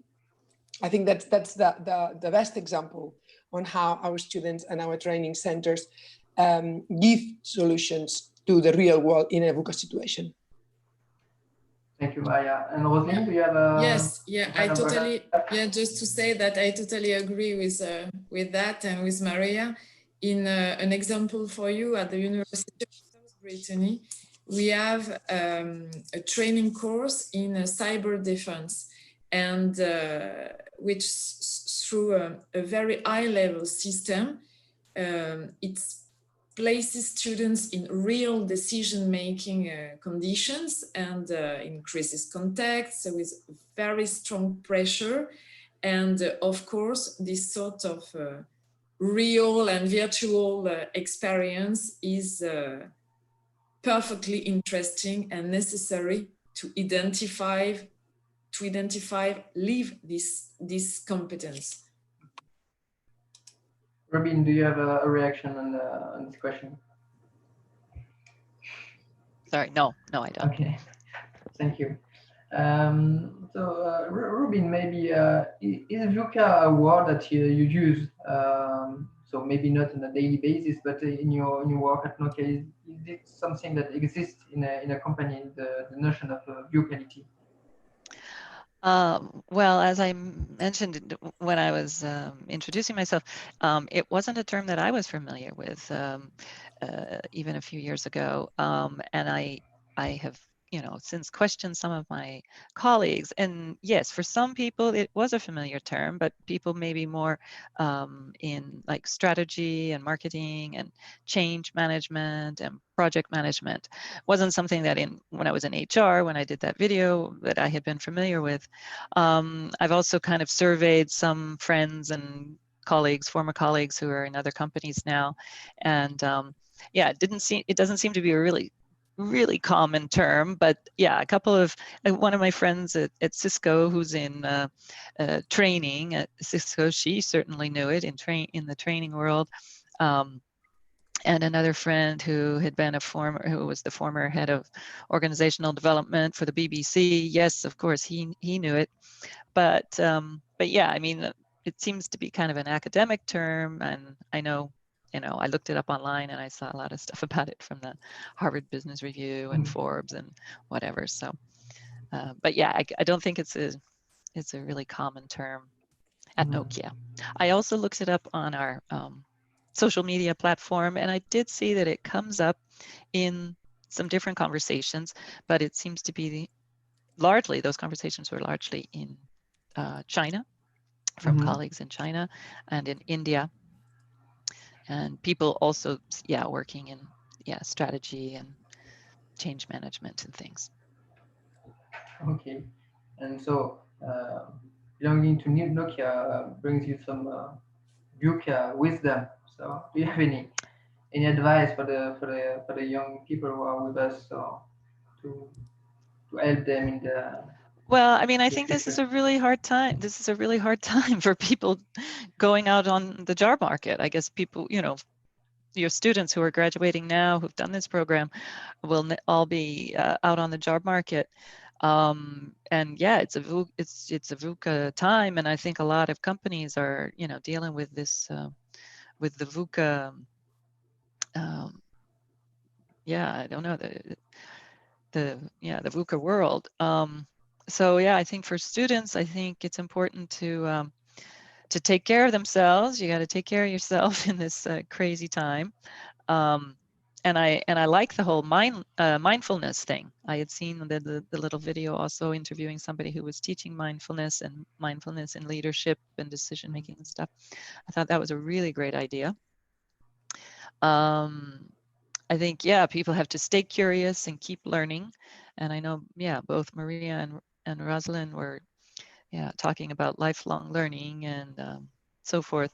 So, I think that it's important to keep up with things and keep reading and getting training and doing different kinds of things, even volunteer experiences and things to keep learning.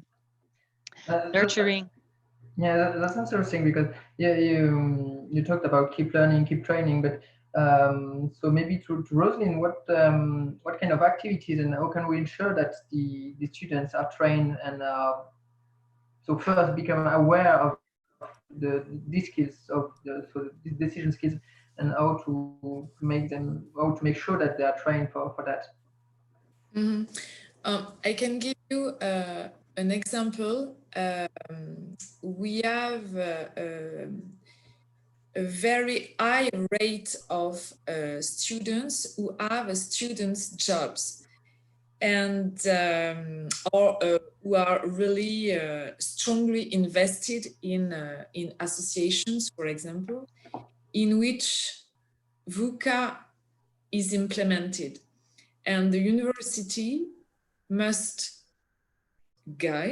accompany this by, for example, valorizing it, and for example, by pedagogically accompanying these lived situations by using them as a support to go further in the training of the students. And this system is organized at the university, and it is quite good because it's a sort of solution to guide the students precisely and individually, in this knowledge of the competence, and at the end, he has an added value with a certificate of competencies validate in the university. So it's quite interesting because there is a real network on the territory for that between associations, entrepreneurs, for example, and the university. This is one example and a good example. Thank you very much, Rosine. So maybe a final questions before the lunch break to Maria. and to ask her if there is any decision skills in the Catalan or in the Spanish qualification framework, and how it is addressed in the vet education. You mean if there'll be changes on the qualification due to this situation, the pandemic situation? It's more about is there a decision skills which is addressed in the Catalan qualification framework? Yes, of course. It's constantly in revision. Yeah, of course. And when it has to be modified, the company side, trade unions, and other actors stakeholders are involved. Yeah, and invited. Okay, thank you. Any other questions to the panelists? I'll let you some time for that. So thank you very much, Robin, Rosine, and Maria, for being with us this morning and for participating in this event. Once Thank again, you. we know that thanks to you for the invitation. Not easy to be a Zoom roundtable, but it was really nice to have you with us. I propose to have a break now. So it's lunch break for us in France, or at least in Europe. I know there are people coming from all over the world, so we'll take maybe a bit longer break. So we'll be back at 1:45 for the second part of the day. So there will be the presentation of the decision statements, qualification frameworks from SAQF, and the DAhoy VUCA toolbox by the École Navale, and the reference models that have been developed by the partners, and a presentation of the main impact and transfer for the project. There will be also a final roundtable at the end of the event, so be sure to be there at 1:45 and to enjoy your afternoon all together. So thank you very much, and see you in 1 hour and 45 minutes. Thank you. Thank you. See you.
So welcome back.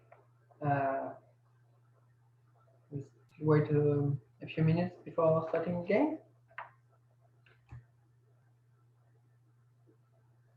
Probably this was the most showing lunch break of the conference you have had. Hello, Sophie. Can you hear me, Axel? Yeah, perfectly.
Okay, so I propose to start again.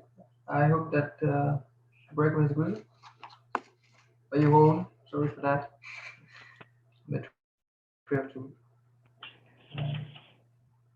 take care of ourselves. So this afternoon,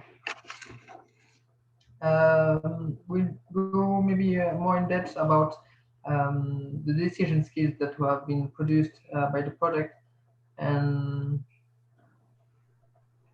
about the reference models that have been issued by the partner of the project to ease the dissemination and the reuse of all the things that have been done.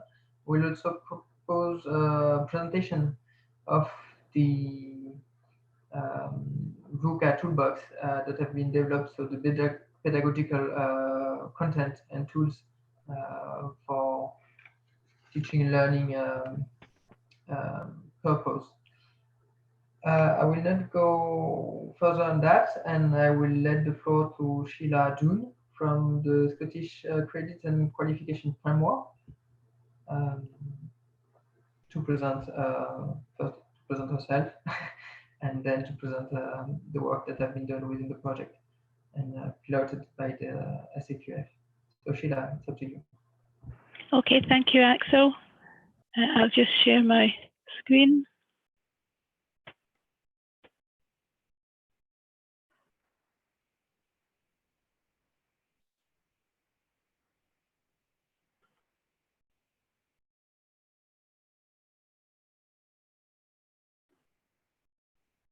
Okay, I hope everyone can see my screen. So thank you everyone for coming back after lunch.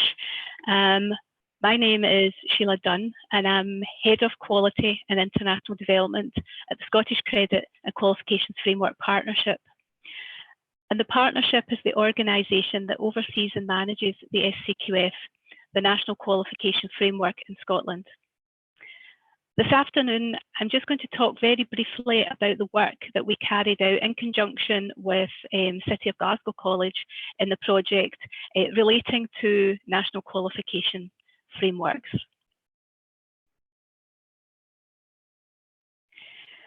In the project, we carried out an analysis of all the national qualification frameworks belonging to the project partners, so Scotland, France, Iceland, and Spain, as well as having a look at the European Qualification Framework, the EQF. We reviewed the text of the level descriptors, looking for references to decision skills and for mentions of VUCA situations. And we did this for levels that reference to EQF levels 4 to 7, as we felt that those levels were most relevant to the learners targeted in this project. And what we found was that there was a wide variance as to the inclusion in the individual NQF level descriptors and also in the EQF level descriptors of text relating to decision skills and VUCA situations. However, all the frameworks, to a greater or lesser extent, included a range of words and phrases in their level descriptors, such as complex, unfamiliar, or unpredictable. And they also referred to skills in problem solving, developing solutions to new situations, undertaking critical analysis and evaluation, and making judgments. Just to mention a few of the phrases that we found. The EQF also interestingly included text around unpredictable change and unpredictable work. However, what was important for us to note in doing this exercise was that there are also key differences in the scope and nature of the individual national qualification frameworks across the 4 partner countries. And this would have an impact on the work, and I'll talk a little bit about that in a minute. So what did we do after this initial analysis?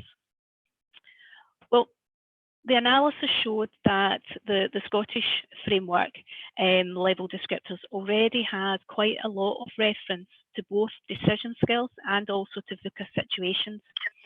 And I suppose also that the partners looking at this were Scottish, so we took what was familiar to us. So we designed a set of statements which complemented the text already in the SCQF level descriptors, with the hope that this set of statements could also be used across all the partners to complement their existing NQFs as well. And Katie had already put up a slide that showed you some of those statements this morning. In Scotland, additionally, we also have a publication called our Employer Levelling Tool. And this uses contextualized level descriptors and gives an indication of the level of knowledge and skills which a job holder at a particular SCQF level may require. So we reviewed the language in that as well in this exercise. And there's a link to that document, the Employer Toolkit, in the project report, if that's something you might be interested in looking at later. And it's also on our SCQF website.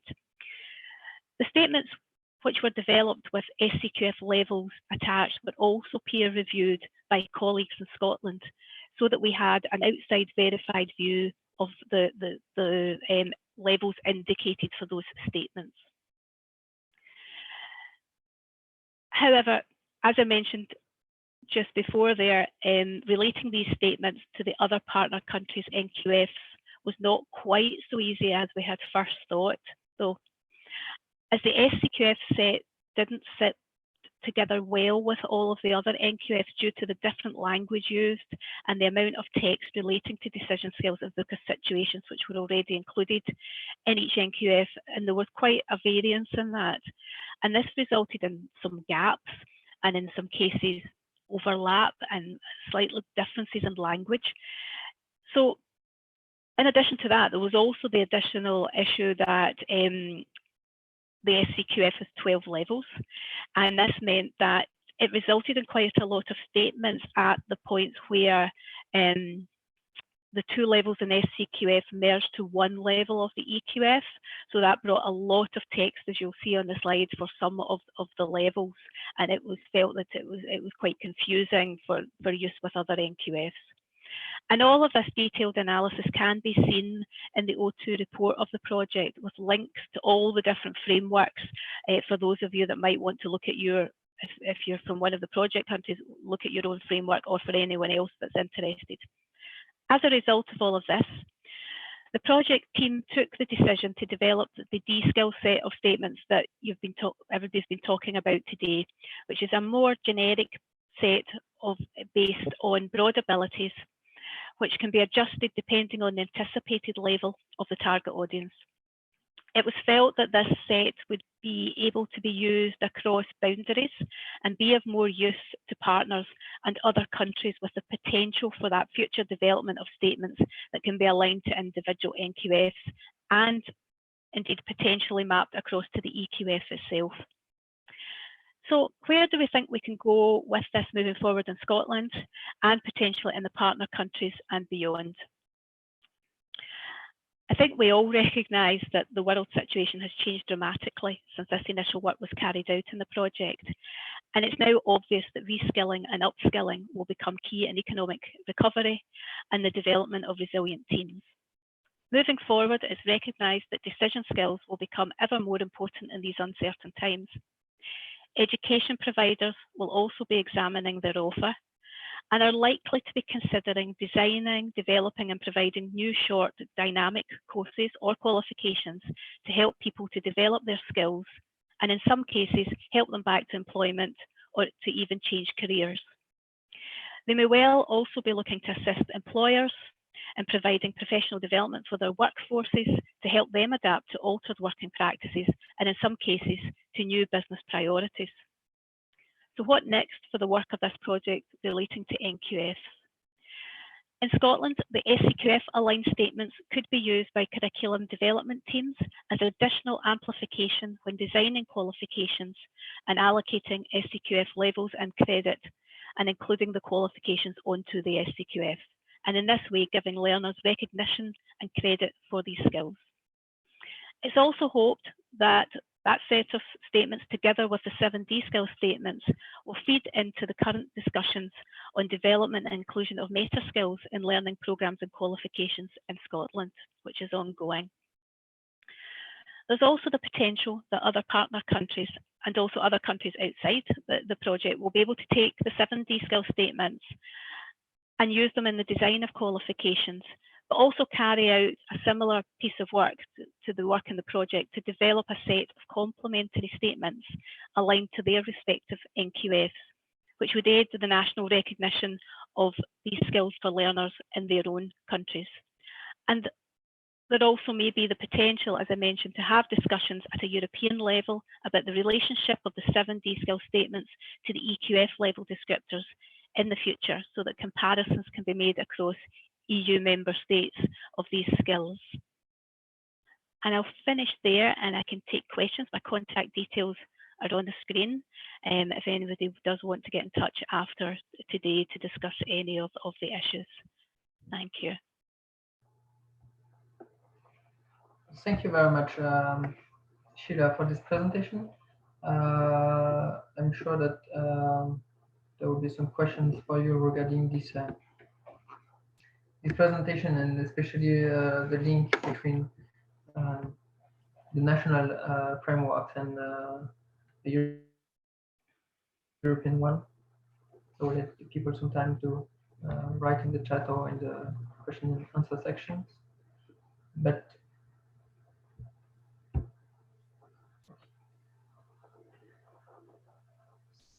so there is a first question coming in the chat. So are the seventh decision skills, the DAhoy 7th decision skills, too much for the qualification frameworks? And would have been 2 or 3 sufficient, like for the engineering agreement? So AENAEE. So I missed. So the European Network for Accreditation of Engineering Education, or eur-ace, and there are only 2 skills mentioned in the framework. So what do you think about that? So is 7 too much? I think it depends very much on your national qualification framework. Certainly the SCQF works with 5 characteristics at each level. So, you know, we're well used to looking at different aspects. So it will very much depend. Obviously, the more you divide it up, the more then you're looking to map those across. But I think it's about mapping what's already in your NQF and looking at those 7 decision skill statements and looking to see what's already there and what you would need to have at each level to demonstrate those 7 skills. But what you might find is that, you know, that there's already quite a bit of that language and you know, that in the statements, the level descriptors rather of the NQFs, but that is going to be very different depending just exactly the nature and scope of your NQF and what's included already. Thank you for your answer. And so another question coming. So the EQF has 8 levels, if I'm not mistaken. So French one has 5 level. There is 12 in Scotland. So was it easy to map decision skills uniformly? I mean, it's really about using the EQF as that translation tool. So all of the member states have referenced their qualification frameworks to the EQF. So you can see that level alignment and you can read across from, say, the levels in France, use the EQF, how they've been referenced, and then reference across to the SCQF. So that should be relatively easy to do by using the EQF as the translation tool, which is really why it was set up. And that means you can see where there are either, there are some qualification frameworks that don't map to the lower levels or have lower levels of their own that don't map, and the SCQF is one of those as well. And where, like the SCQF, there's maybe 2 levels that map into one of the EQF. So the EQF is really the tool to use to get that alignment across different national qualification frameworks. Another questions coming from the question and answer section from Srinat Pillai. Sorry if I'm the names, but what are the major impacts that you have found within the 4 partners countries of the project with different levels of national qualification frameworks? I'm not quite sure what that is asking. I mean, I think what we found for the impact on the project was that it did mean we had to be very, aware that 2 levels of SCQF linked into one of the EQF and then the NQF. So we had to be very aware that we were mapping across the aligned levels. So the numbers don't always match. So, you have to be very aware of that. I think also the other thing you have to be aware of is that the scope and nature of the qualification frameworks differ and what can and can't be included. So that sort of impacted on the work as well, where, the SCQF can recognise very small pieces of learning. Our minimum is 10 hours of learning, which makes it quite different to some of the other NQFs in the project and across the world indeed. So we had to be sort of aware of all of that, whereas we were very much in Scotland looking to align it to the framework so that we can include qualifications with these skills into the SCQF, but we can do that with very short courses that we can include in the framework. So we had to certainly be aware of that as well. I don't know if that answers the question. Probably, I hope so. Maybe a final question before moving to the next part in the agenda, coming from Sarayan Robertson. So thank you for your presentation, Sheila. And regarding the mention of future short dynamic skills courses and qualification for education providers, how do you think the inputs on the developing skills from DAhoy where this would sit best in terms of subject groupings? I mean, I would hope, to be honest, that when program designer, qualification designers were looking at this, that this would be, these types of skills would be transferable skills across subject groupings, that you wouldn't necessarily have to design a course just to address decision skills, that learning would be embedded into all different types of courses that covered all sorts of vocational areas, so that these would become, skills that you would need no matter what the broad subject of your studies would be, as well as obviously there is the potential for specific courses in decision skills. But I think the idea here was that these were things that then could be translated into different types of courses that would develop those decision-making skills. Thank you very much for that. I propose to move to the next part of the agenda and let the floor to Sophie. Thank you very much, Hila, for your presentation and your answers. Maybe should I see that there are some more questions open in the chat. So if you can have a look to that, and I will let the floor to Sophie, who will present the VUCA toolbox and the tools and all the contents, the pedagogical contents that have been done during the project. So Okay, Sophie, thank you, Axel. Can you hear me? Is it okay for you? Perfectly. Okay. So let me introduce myself. I am Sophie Lebris from the French Naval Academy. I will present you the works we did for the DAhoy project, and I will rather focus on the VUCA toolbox, a kind of portfolio, which gathers the selected activities dealing with decision-making in VUCA environment. There is a diversity of pedagogical activities dealing with decision-making. Such activities can be found in scientific, management sciences, or also operational career management. Let me explain the process. It was therefore first necessary to draw a report on the situation of the training courses dealing with decision-making among partners' activities. And then to analyze their operational methods about nature, resources, implementation, or also disciplines. The aim is to highlight selected activities for toolbox, including TNL for teaching and learning, innovative activities by associating a referential of skills and associated the VUCA criteria studied within the DAhoy project. Okay. So what is the process? As you can see, there are different types of teaching and learning activities, such as courses, seminars, projects, but also coaching sessions for student career and even serious games.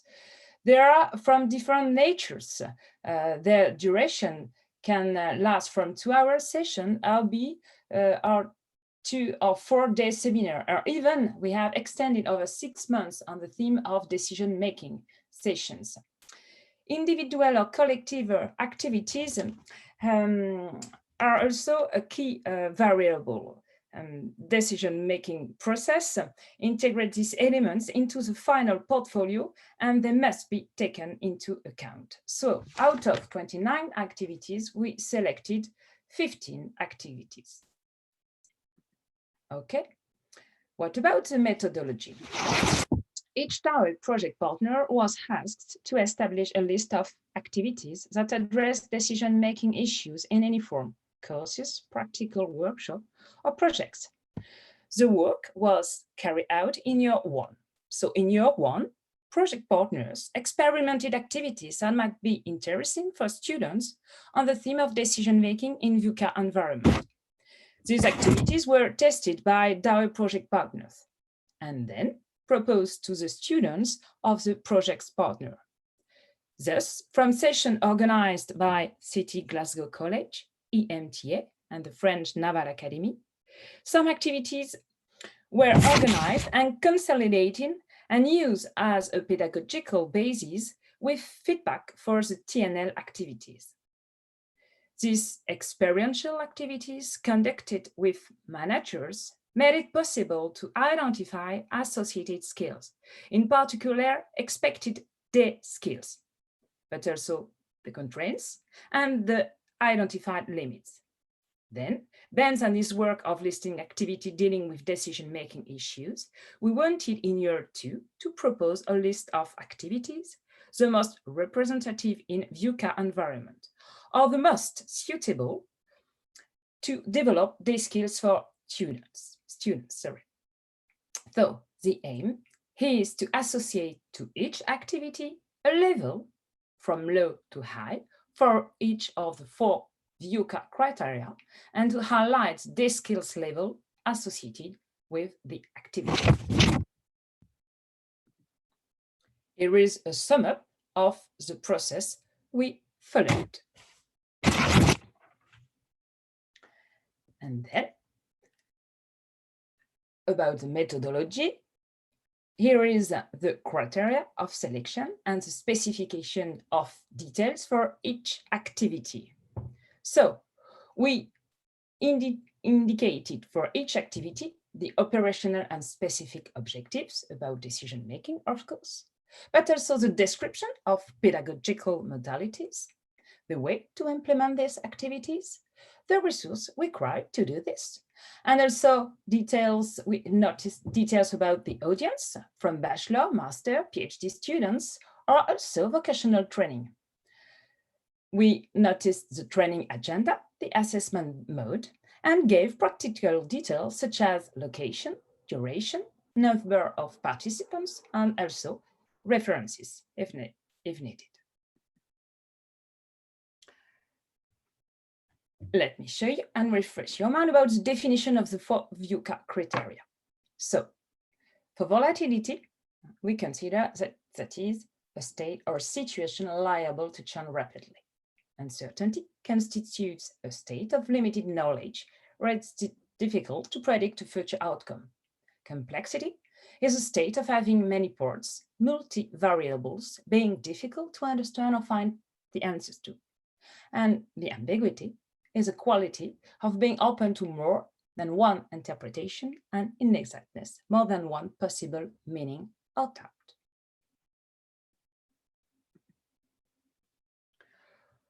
For each VUCA criteria, we associated 3 levels from low to high. So low, medium, high levels corresponding to of each VUCA criteria, as you can notice on this table.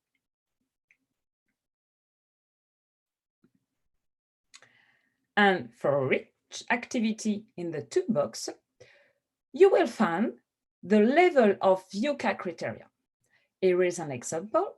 Here you have indicated in green corresponding to the low level, orange corresponding to the medium level, red corresponding to the high level. And this is an example.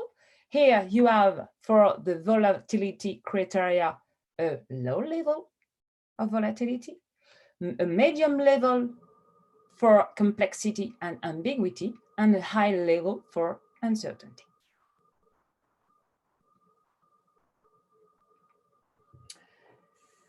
We also crossed the VUCA criteria with the skills dealing with decision-making that we call D skills.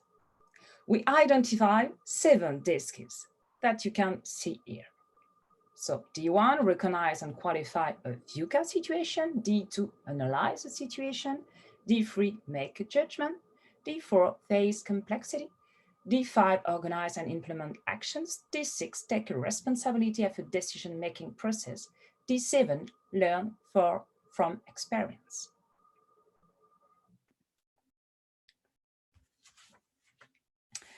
Here is an example of a selected activity. This activity deals with D skill 3, make a judgment. So you can see on the screen that it corresponds to a low level of volatility, medium level for complexity and ambiguity, and a high level for uncertainty. That means that if you want to transfer, to adopt this activity, you will rather work on this specific D skill. Here is another example of an activity focusing on D1, D5, D6, D7 skills.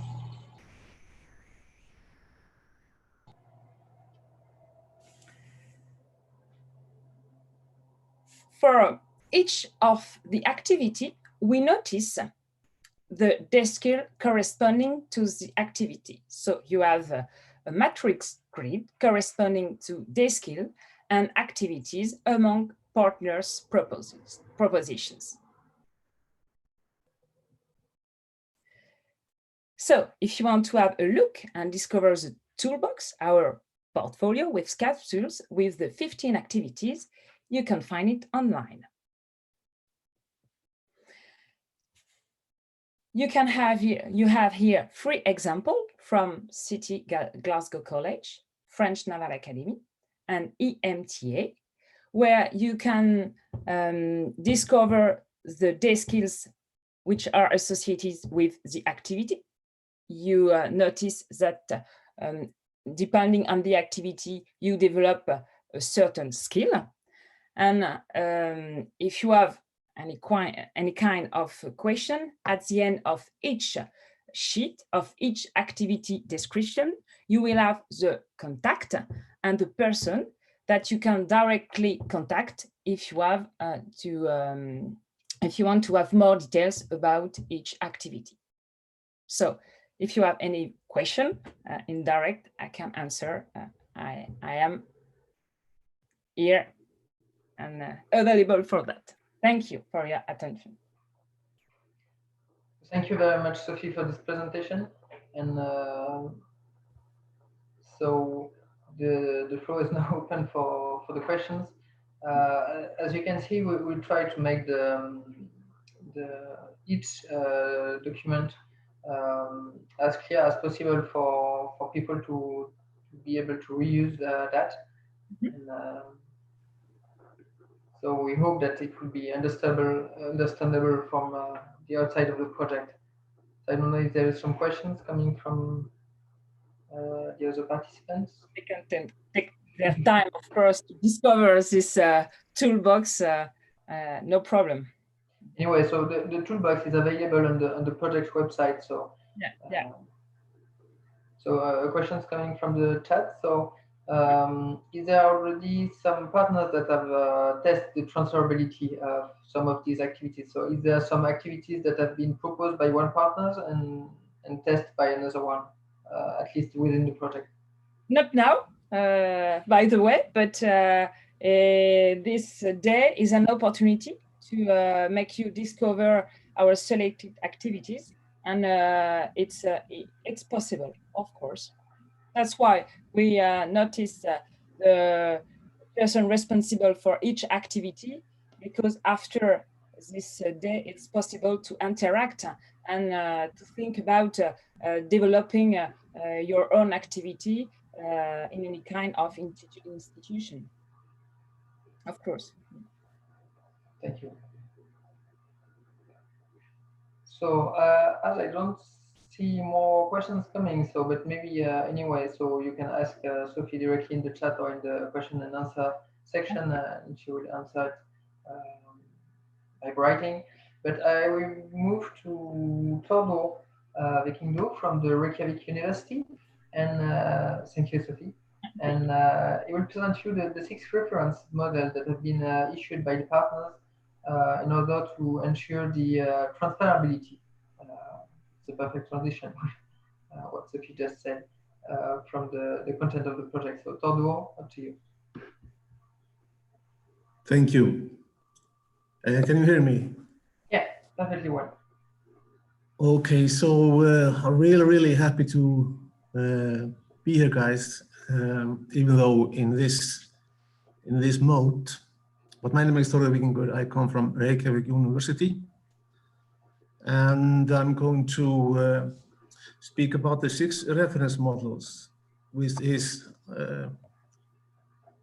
one of the documents that someone intending to, let's see now, to implement a VUCA-based T-skills teaching program or an event should study. So this presentation is about the usability of a reference model. It has to be said that this, of course, is not carved in stone. So the models that we are presenting are still, we have to develop them further to make them more compact and more cohesive. However, as I will present later, we have tried them out on events and even programs at Reykjavik University, and it turns out that they are they are compatible and they can be used to assess the program and qualities and other things. And I will also introduce to you the 6 reference models that we came up with and how to sustain them and how you can apply them to assess the maturity of a program or an event even. The functions of reference models actually to provide us with guidelines or even a standard on how to bring on the changes that are necessary if you want to develop a new ways of teaching, a new way of promoting learning, etc. So the functions of the DAhoy reference model are, for example, to have a common understanding of the desired qualities and also how these qualities are interconnected to the different parts of the model. Those 6 models, they should form a unity. They are also instrumental for obtaining a standpoint or a view on how mature the current programs are. So we can actually assess the strengths and weaknesses in context of the program. We have also included change management.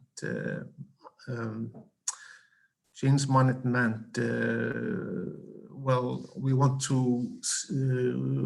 we actually stand upon the shoulders of other developers of fresh curriculums like the CDAO, and that actually encourages that you have to have a change management program, and that's also included. And we have to ensure a common understanding between the people of what is actually meant by it and the clear roles and responsibilities and how those different entities can be compared. So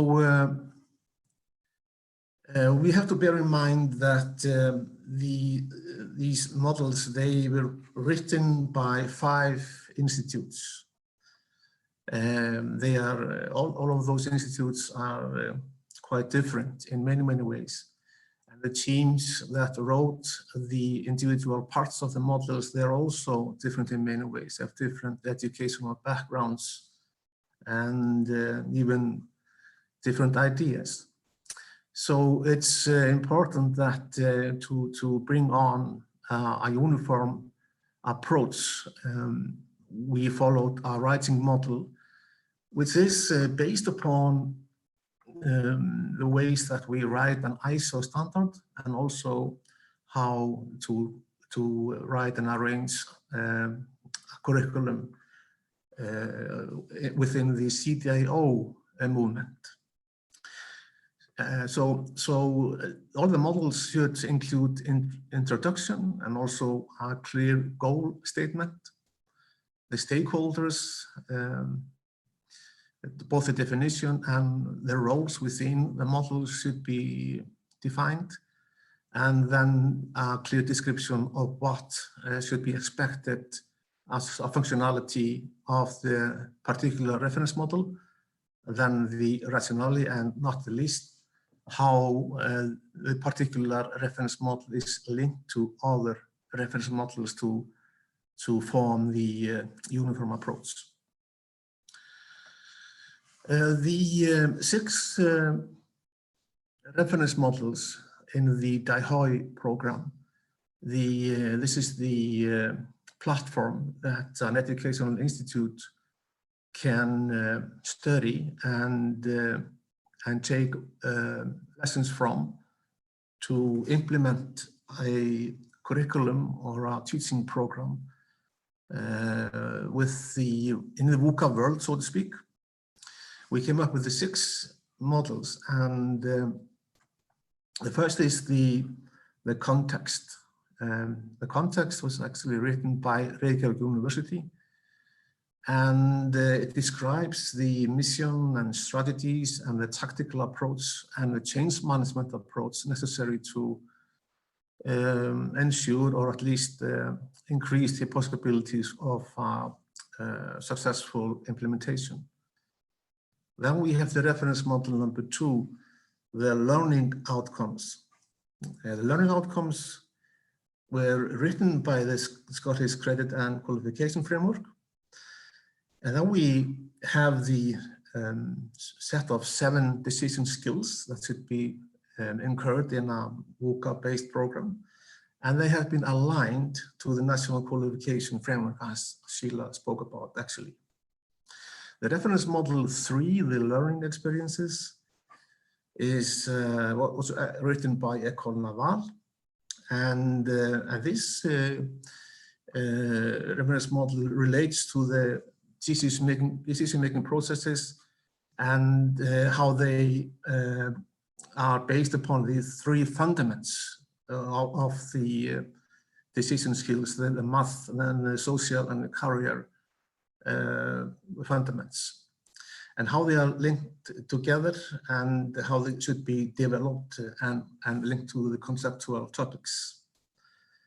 The reference model 4, the learning assessment, written by City of Glasgow College, it specifies the forms of assessment that can be used to determine the achievement and within a VUCA-based program. And actually, we can see later on demonstration of how this can be applied. The reference model 5 is about the curriculum integration, written by IMTA, and deals with how to commit proper and range-based T-skills curriculum. And the reference model 6, also written by IMTA, how to reinforce the teacher's capacity, how to select pedagogical models, how to communicate with students, among other things. So together they form quite a comprehensive view on how to bring on what changes necessary within an educational institute, aiming to teach the 7 decision skills within a VUCA, in the VUCA world. We also like to point out that this is not an easy task.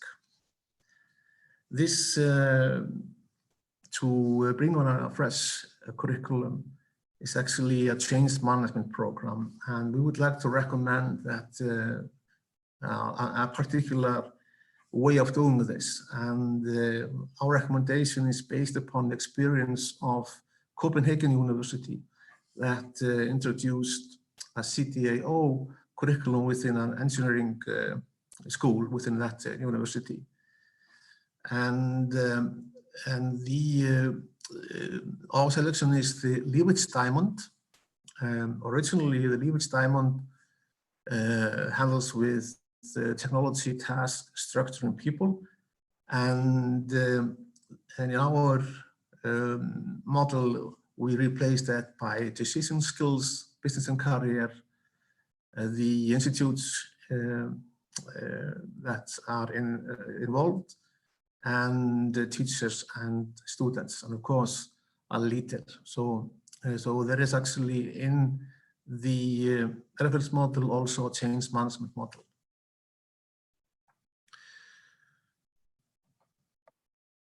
So having said that, how does the reference models that we have assembled and arranged, how well do they fit?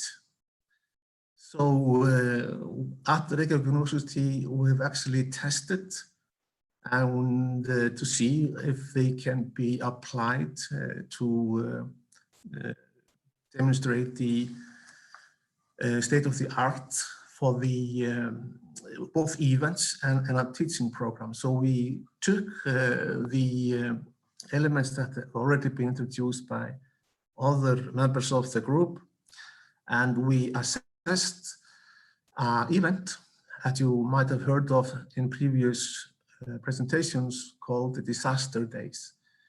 And the objective of this assessment was to analyze the vocality of this particular event in the 3-point scale already introduced in terms of how VUCA the event is.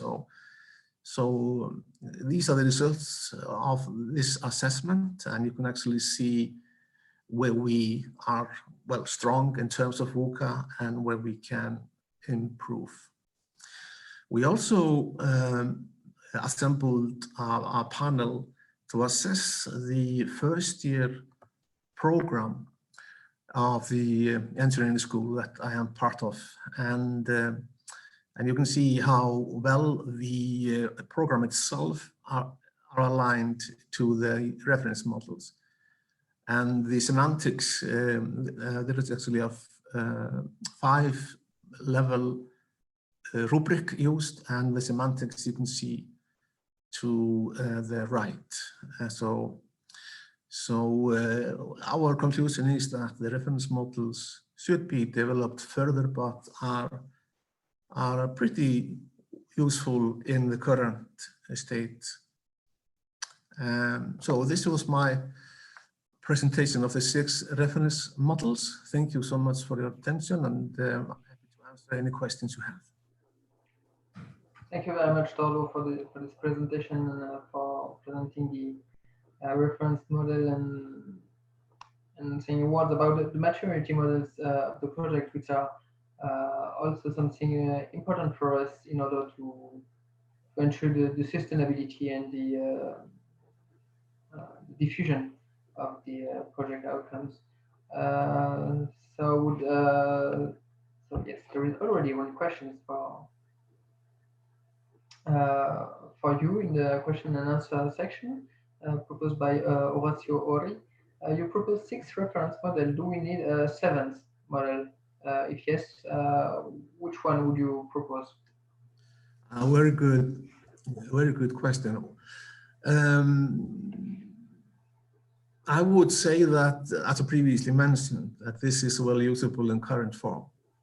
But arguably, I think from previous experiences of changes, perhaps a particular model on how to bring on these changes would be beneficial.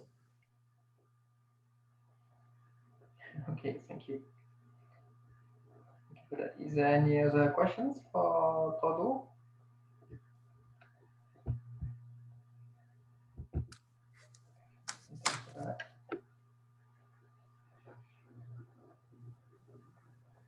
Okay.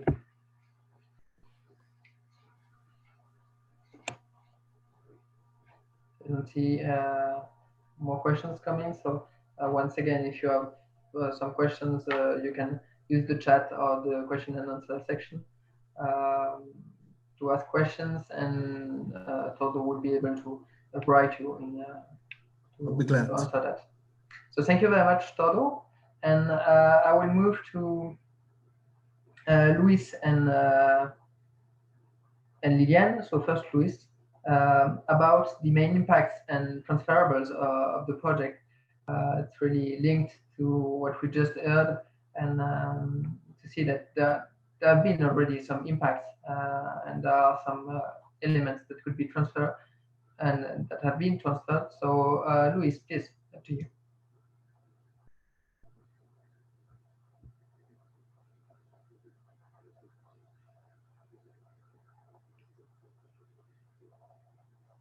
Luis, it seems that we don't have any sounds. Your presentation, your video, but just missing the sound.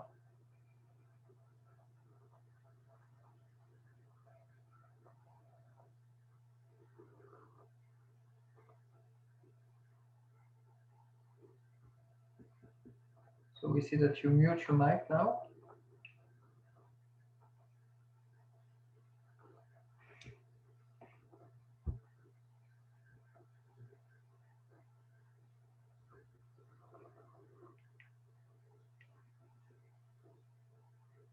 No, Still not working for the moment.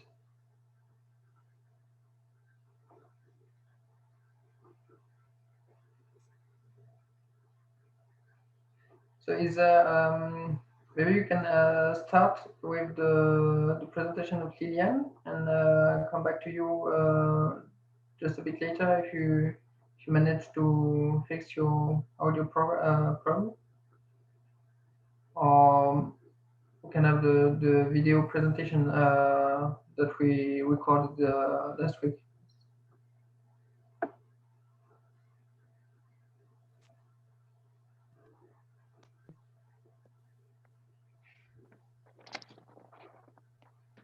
There are some sounds coming, so try again, Luis. Sorry. Oh, Axel? yes, yes. Axel, Now it's okay. Okay, thank you very much. I'm sorry. That's for you. I'm sorry. Good morning, everybody. I'm sorry. My name is Luis Tudela. I'm working at the Foundation University Enterprise of the Balearic Islands. And we talk about the impacts generated in the DAhoy project. And after, Lilian Snold, external consultant, will focus on the transferable aspects. Today, the European Commission attach a great importance to the impacts generated in a project. The impacts are one of the most important indicators for a better understanding of the results obtained by a European project. It's an important indicator because it allows knowing the efficiency and the knowledge that people in general have about the project. The impact is usually a broader measure than effectiveness. The key question is why it's important. It's important for 4 reasons. First is that it allows evaluating all the effects that arise in the project, the expect and the positive effects, but also the unexpected and negative effects and results. The second reason is because it allows knowing the effects of the results in different fields in short, medium, and a long time, in different areas, in the territory, in the environment, in the target groups, in partners institutions, in terms of economic, technical, sociocultural, and institutional factors, etc. As a third reason, it evaluates the scope of the activities carried out, not only in the target groups, but also in those actors that don't participate in the project, not only in the regions involved in the project, but also in other territories. And the fourth reason is it provides lessons and recommendations for policymakers and develop strategies that are necessary for the implementation of future actions. Basically, we have classified the DAhoy impacts for this presentation into 2 types. At the local and regional level, and by extension at the national level, and at international level. As a first impact is the acquisition of greater knowledge and new methodologies on career decision-making and VUCA by trainers and target groups. Thanks to the work of the DAhoy partners in the different activities, multiply events, joint staff training events, etc., educators and trainers of different countries have learned new methodologies and concepts on the main themes of the DAhoy project. In turn, this education and trainers have transmitted the knowledge on these issues to the target groups. As a second regional impact is the creation of new courses and local learning capsules based on these themes.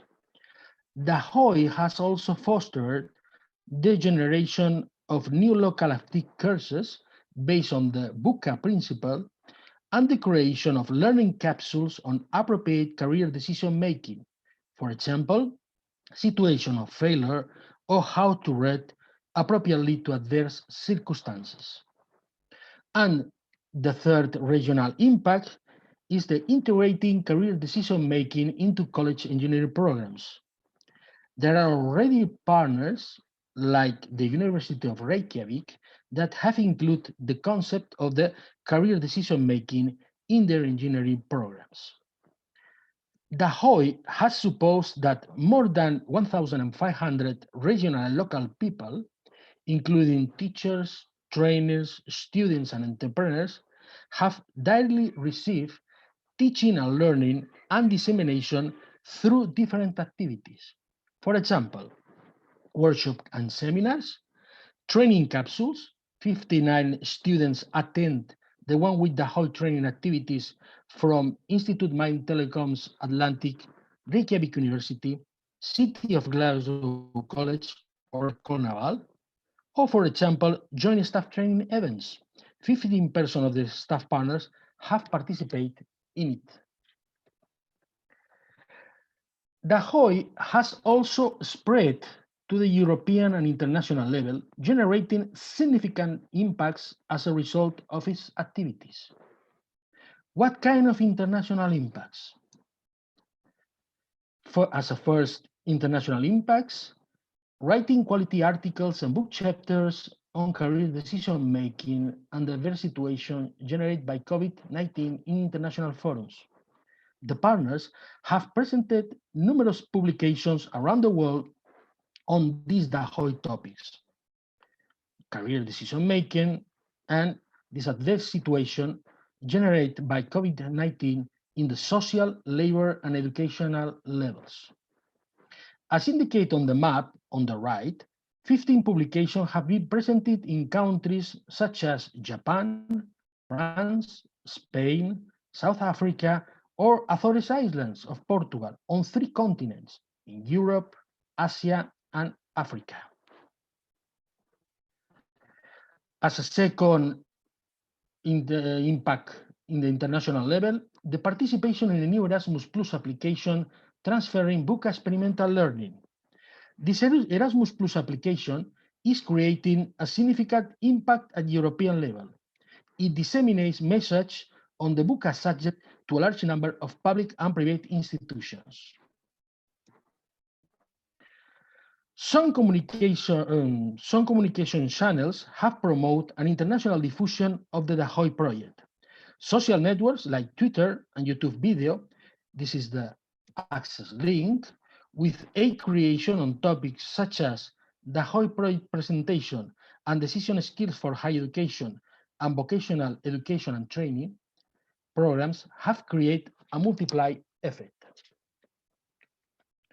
Only in 2020, nearly 3,000 people have received information on the project themes. As a last point to note, just remember that the work done by the partners at regional and international level in the DAhoy project has also had an impact on their own institutions. For example, with the development of 18 new joint initiatives, such as the presentation of Erasmus Plus projects. That's all about the impacts. I give way to Liliana's note to explain the transferable of the DAhoy project. Thank you for your attention. Thank you, Luis. Thank you for that. So I will let the floor to Lilian, and we'll take the questions all together for Luis and Lilian, if you don't mind. So Lilian, please. Good morning. I cannot see my, oh, sorry. I have trouble with the sharing of my screen. Okay. Sorry, partager. Sorry. I don't see my PowerPoint on my screen, so it's a bit complicated. You should have the afficher toutes les fenêtres at the bottom right corner of when you. Here we go. No, j'ai tout sauf. I have everything but my PowerPoint, but it's complicated. So we have it now. Yes, you have it now? Yeah, if you move okay, to. Great. Sorry for that. No problem. So, good afternoon, everybody. So I'm Liliane Esnault, and in the DAhoy project, I acted as an external evaluator for the project, but I am also working for several years together with Luis Tudela regarding these issues about impacts and sustainability of project outcomes. So now you have been well aware of all the oops, sorry. All the production and outcome of the project.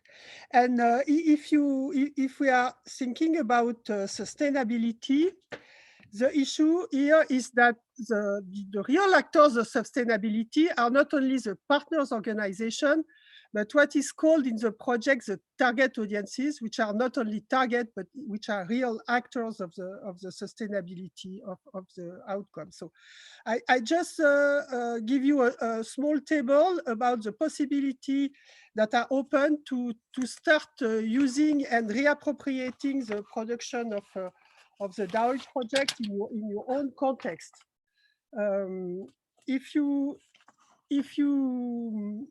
For example, if you are a program designer, a program leader or a program designer, you might be more interested in the reference, to start with the reference of and maturity model, for examples, and then to follow with the innovative practices, and then in the end to have a look at the toolbox for a practical implementation of the program. If you are more a student, you may be willing to start with a learning capsule, which are more some kind of self-learning support, and so on. And what is interesting is that you can see that all these outcomes, they are also a way to build bridges between the different actors. For example, if you look at the good practices, or if you look at the innovative aspects, then you will see that it's a way to build bridges between different kind of dissemination actors that can help you enhance the value of the project outcome on your territory, in your context, or in your institution.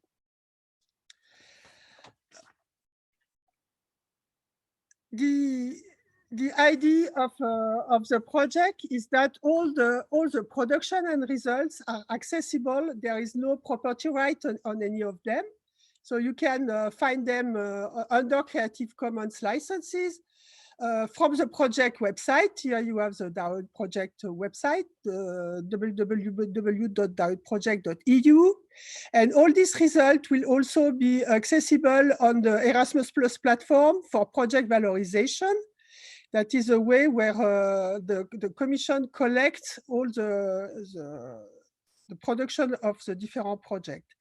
And as you have seen with the presentation of my colleagues before, you can see that they may be easily reappropriated by any of you and put back in your own context. So it's not exactly transferable, but it's really a question of reappropriation. You have to change probably something. It's not transferable as such, but you have to decontextualize and recontextualize all the elements. But as you have seen, it's not too much complicated. If you want to go further in depth in these elements, then you can ask partners to give you more insight, or to help you, or to accompany you in your process. If you are in the HE or higher education or vet education, then you can ask partners like École Navale de Brest, IMTA, in Brest, City of Glasgow College, or Reykjavik University, and FWIB, who are in this activity. If you are more interested in the issues about competency framework and qualification frameworks, then you may have to discuss with Sheila about all these issues. And naturally, if you can ask for any kind of partner, including FREREF, to come to you and present the findings and and production of DAhoy in different contexts. So do not hesitate to contact all the partners if you want them to come to you to help you or to accompany you or to discuss with you on all this this idea of reappropriating the DAhoy production. Sorry for that, for the beginning. Thank you. And then you have the contact for Luis and myself on the screen. Yeah. Thank you. Thank you very much, Liliane. Thank you for this presentation, and thank you, Luis, as well.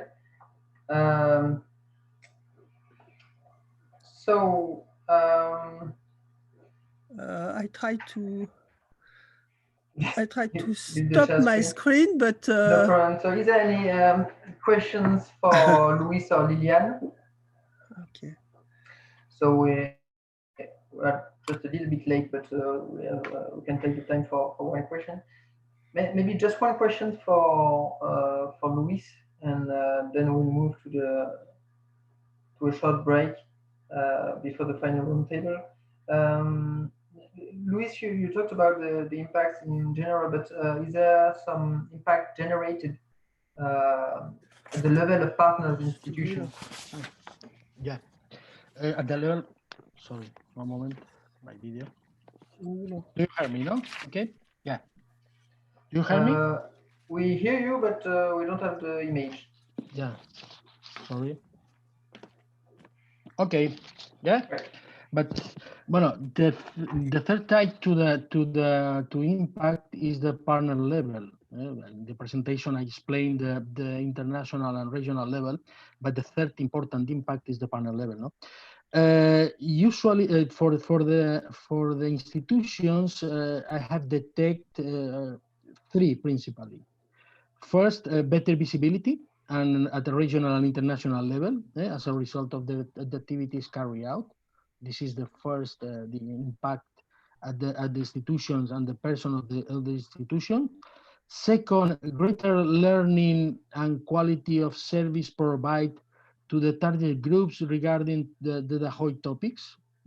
The professionals from partner institutions have learned more about concepts such as VUCA or professional career decision making, and have trained target groups such as university students, higher education, or vocational and educational training. And the third impact is the development of the initiatives such as the Erasmus Plus European project that I comment in the presentation, and the publication. For me, is the three important impacts detected in the institution and in the institution and in the persons who work in the institutions. Thank you, Luis. Okay. So there is a question, so two questions on the chat. So Bernard Remo asking that only general reports are available on the website, but I think all the capsules and the elements presented today are available as well. So we'll check if it's not the case, but we'll make some updates about that in the coming days if there are some documents not present on it, Bernard. And another question, maybe more for Luis, Liliane, but also for the other partners. So do you expect to continue in another project, so with European funding or other scheme? So is there any new idea to go further on the DAhoy legacy, let's say this way? So Luis, do you have some elements about that?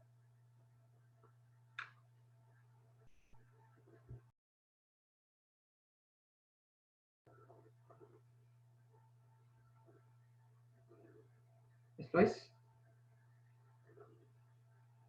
I think we don't have your, you're still muted.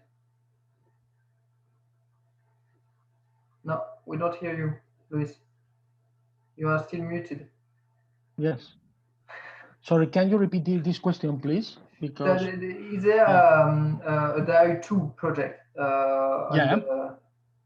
on the track, or is it something that could exist in the future? So do you have any elements on that? So is there will be follow up and it will be a new project existing in the future?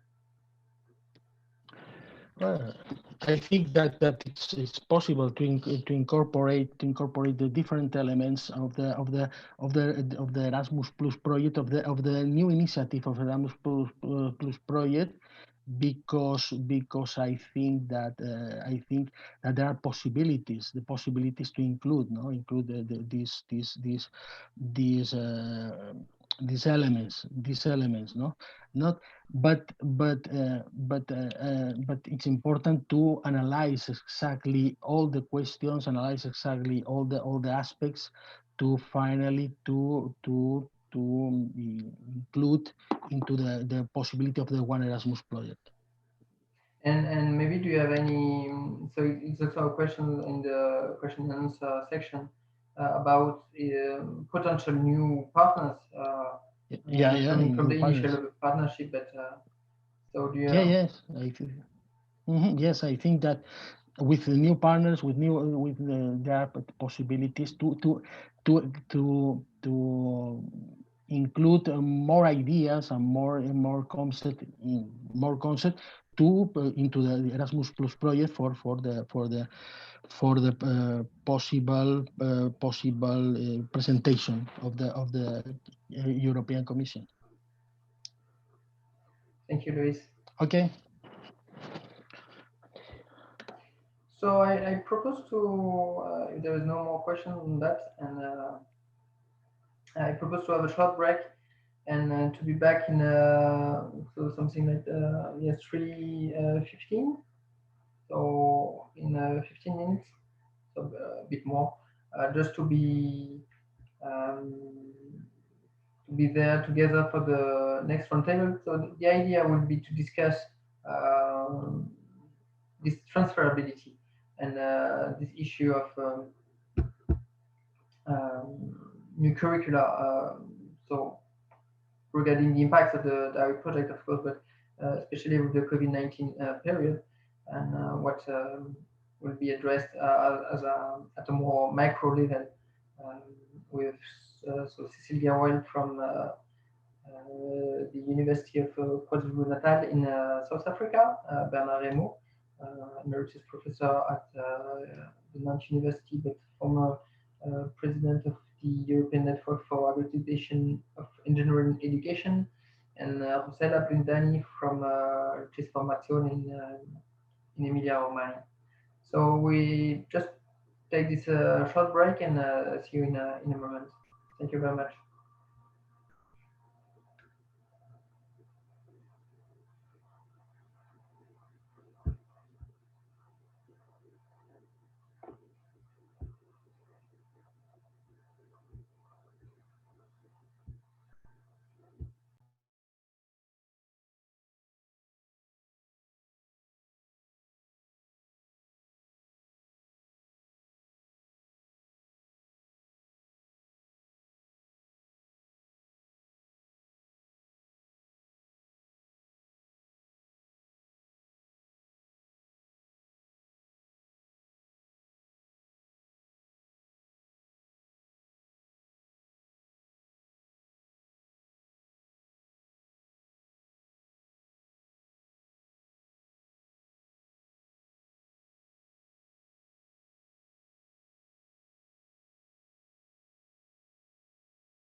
Hello back, or hi back, I would say in this project. So thank you for still being with us for this afternoon. Now it's time to have a second roundtable with 3 participants who were not involved in the project.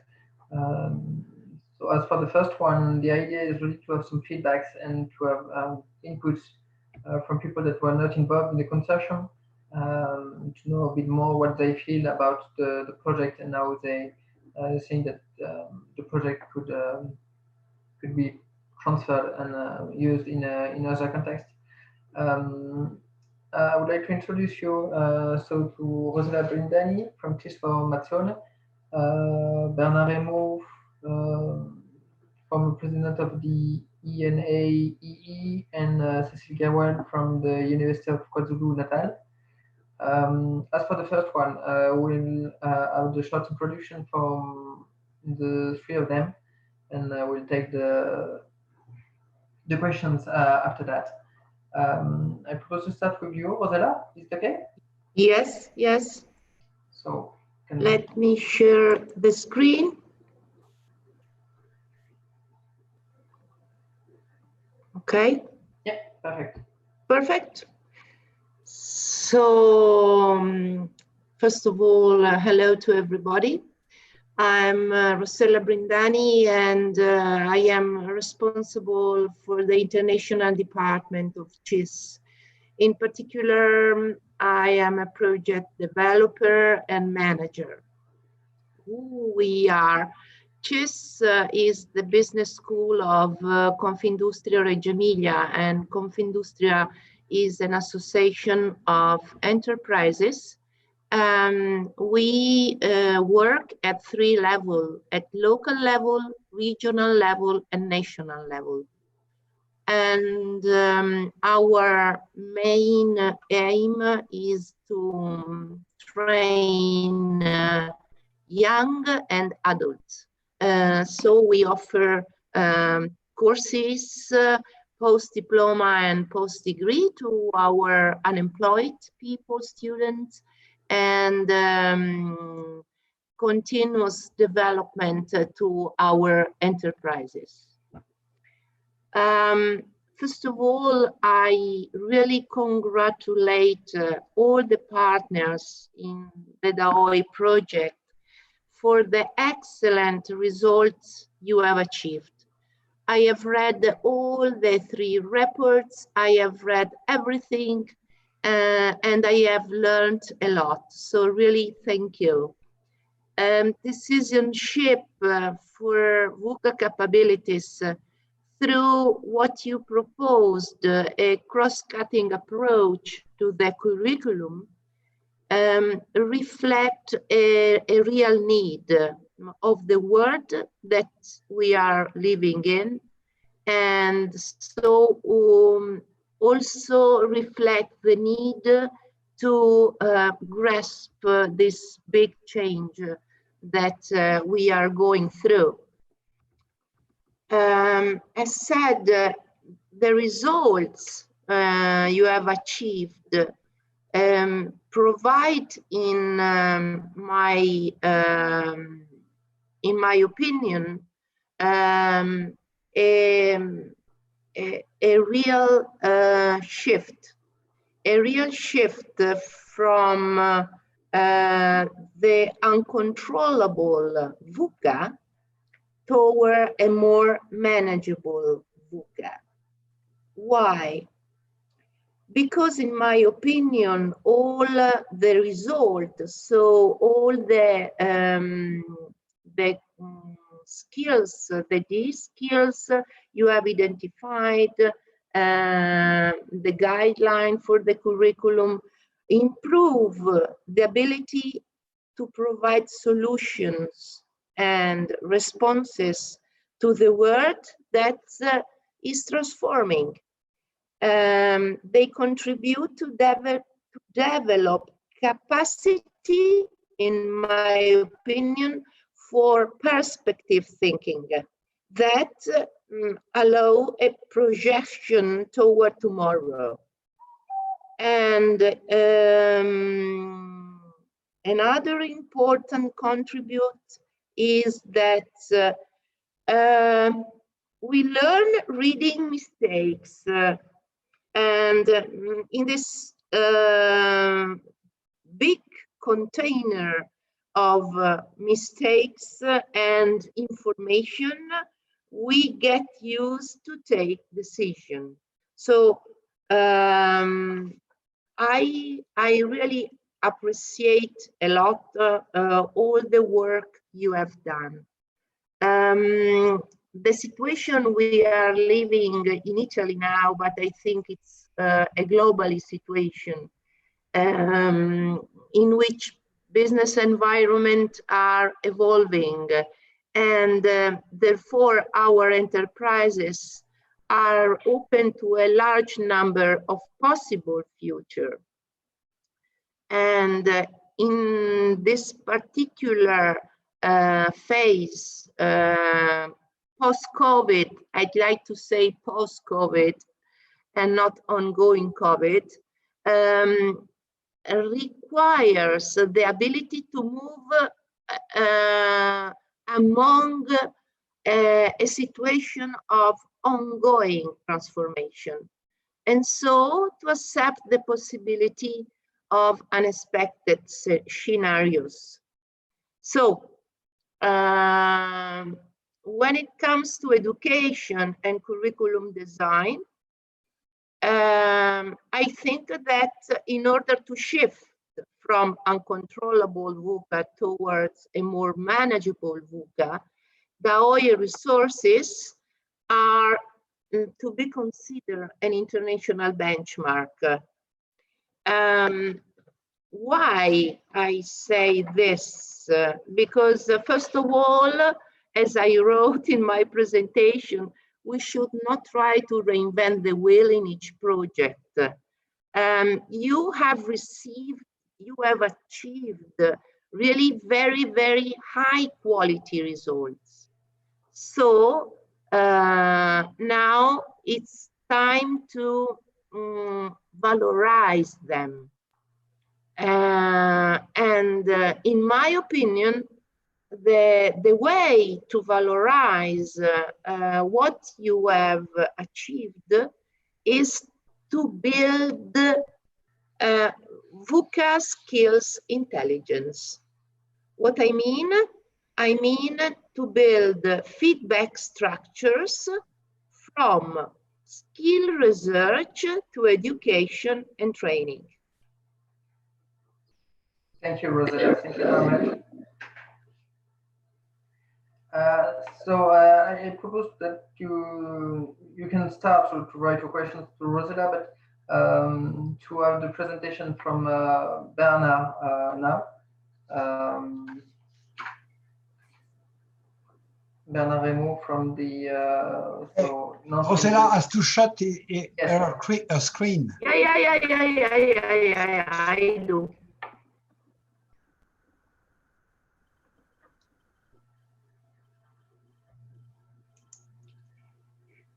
Okay, so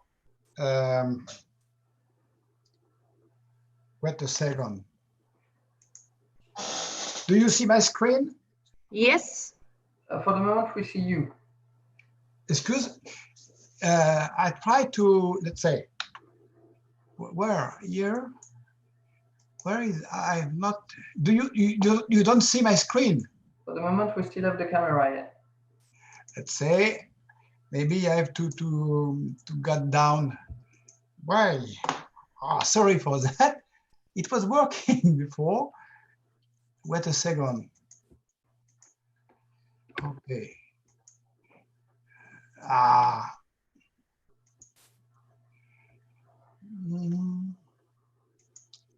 Let's say, maybe I have to, I cannot get out from my,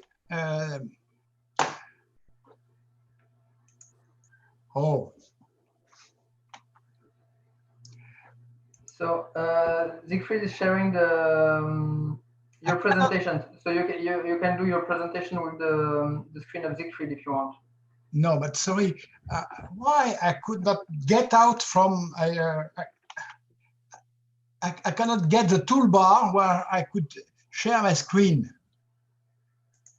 But no problem. We have your presentation in front of us with the screen of Siegfried, so you can present the.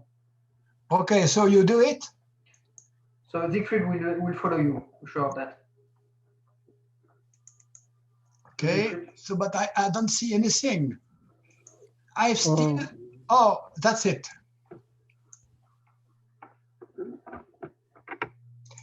I have still Rosella's screen. You're probably the only one with this situation.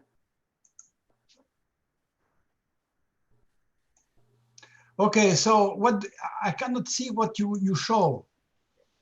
Oh, Bernard, I'm showing your first slide, the COVID-19 crisis highlights. Okay, so you hear me? Yeah, we hear you and we see your slide. Okay, so first slide. So my name is Bernard Romo. I've been for several years the executive chair, president of NI. I will speak about it later. And before I was president of CTI, which is the accreditation body for engineering education in France. You can go to the second slide, please. Okay. Do you have it? So, yeah. Sorry, I can.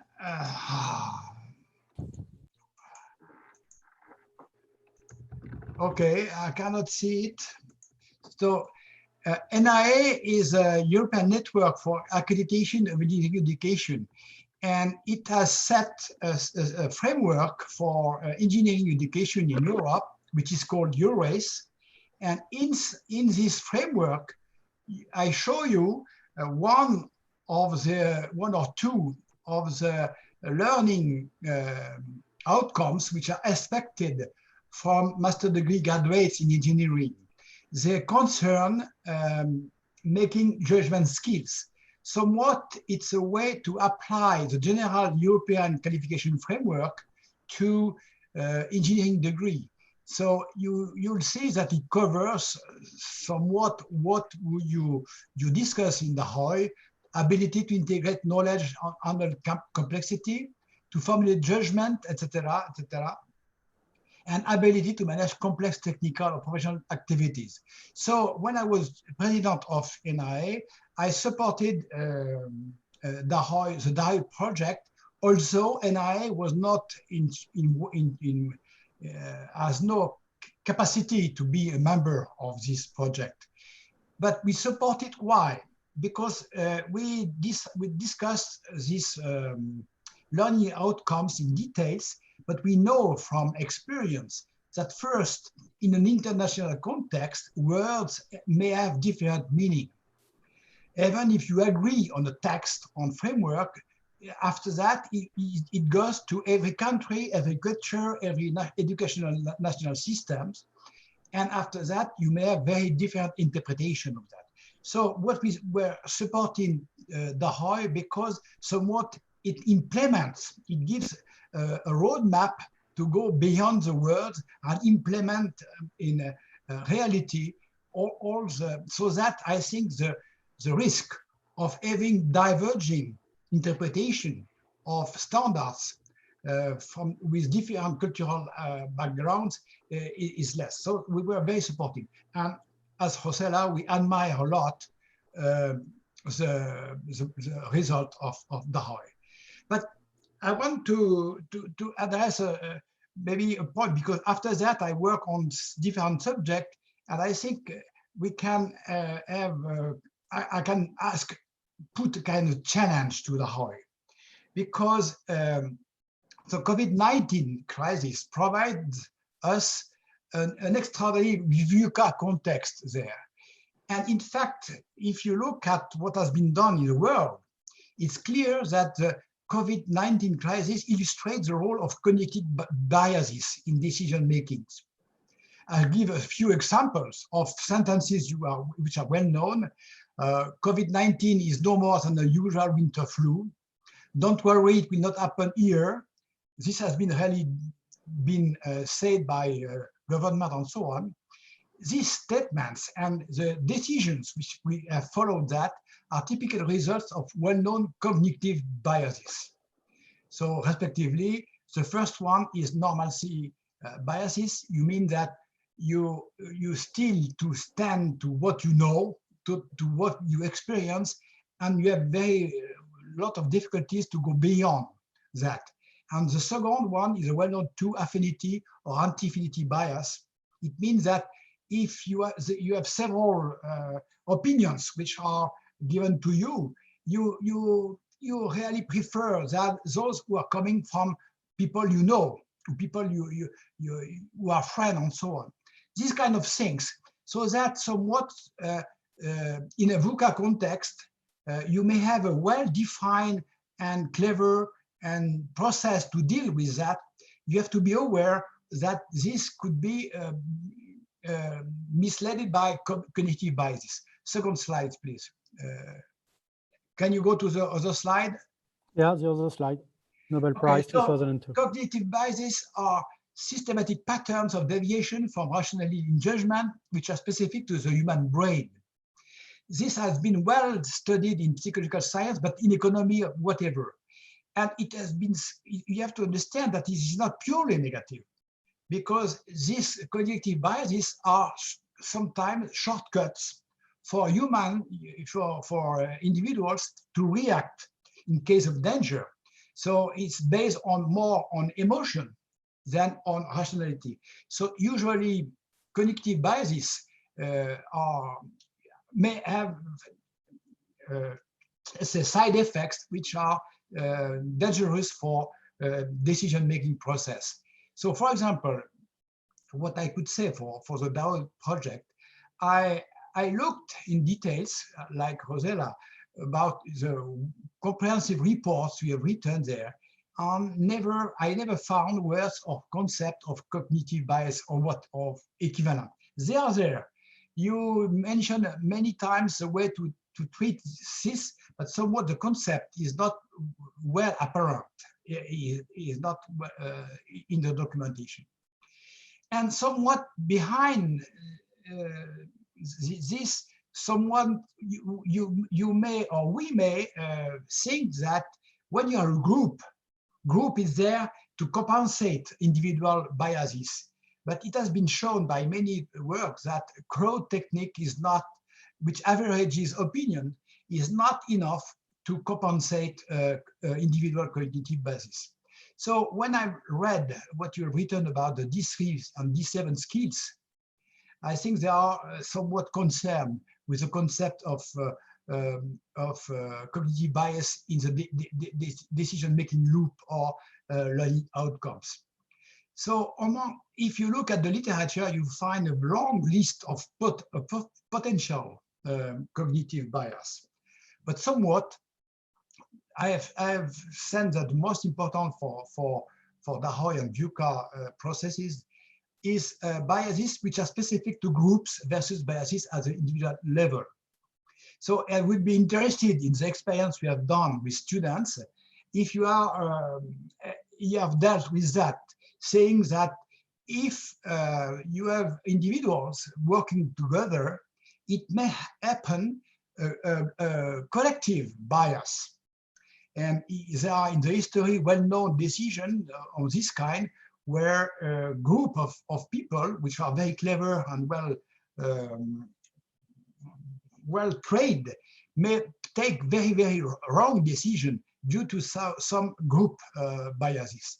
And second, the biases which affect decision making, which we have seen many times in the COVID-19 crisis, is the link with the desirability of the options that has to be considered. What does it mean?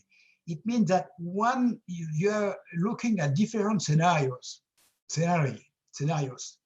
in fact, there is one that you would like, which is the one you desire the most. and there are well-known biases for that, which shows that you can take the wrong decision because you are only driven by the desirability of your options. So to conclude, I congratulate the DAhoy project managing and partners, because they have done a tremendous work, which will be useful, for example, for NAE to better implement its framework. And also, I think that it could be interesting also sometimes that to introduce some awareness of cognitive biases in the documentation or in the processes. Thank you. Thank you very much, Bernard. So you can prepare your questions for Bernard as well in the chat or in the question and answer section. I propose to... Yeah, it comes. I will speak. to move to Cécile, who will give us a very well overview of VUCA situation, because I understood that there was some network issues in South Africa, at least in our office. So Cécile, are you still there? Thank you for the opportunity. I'll just share my screen.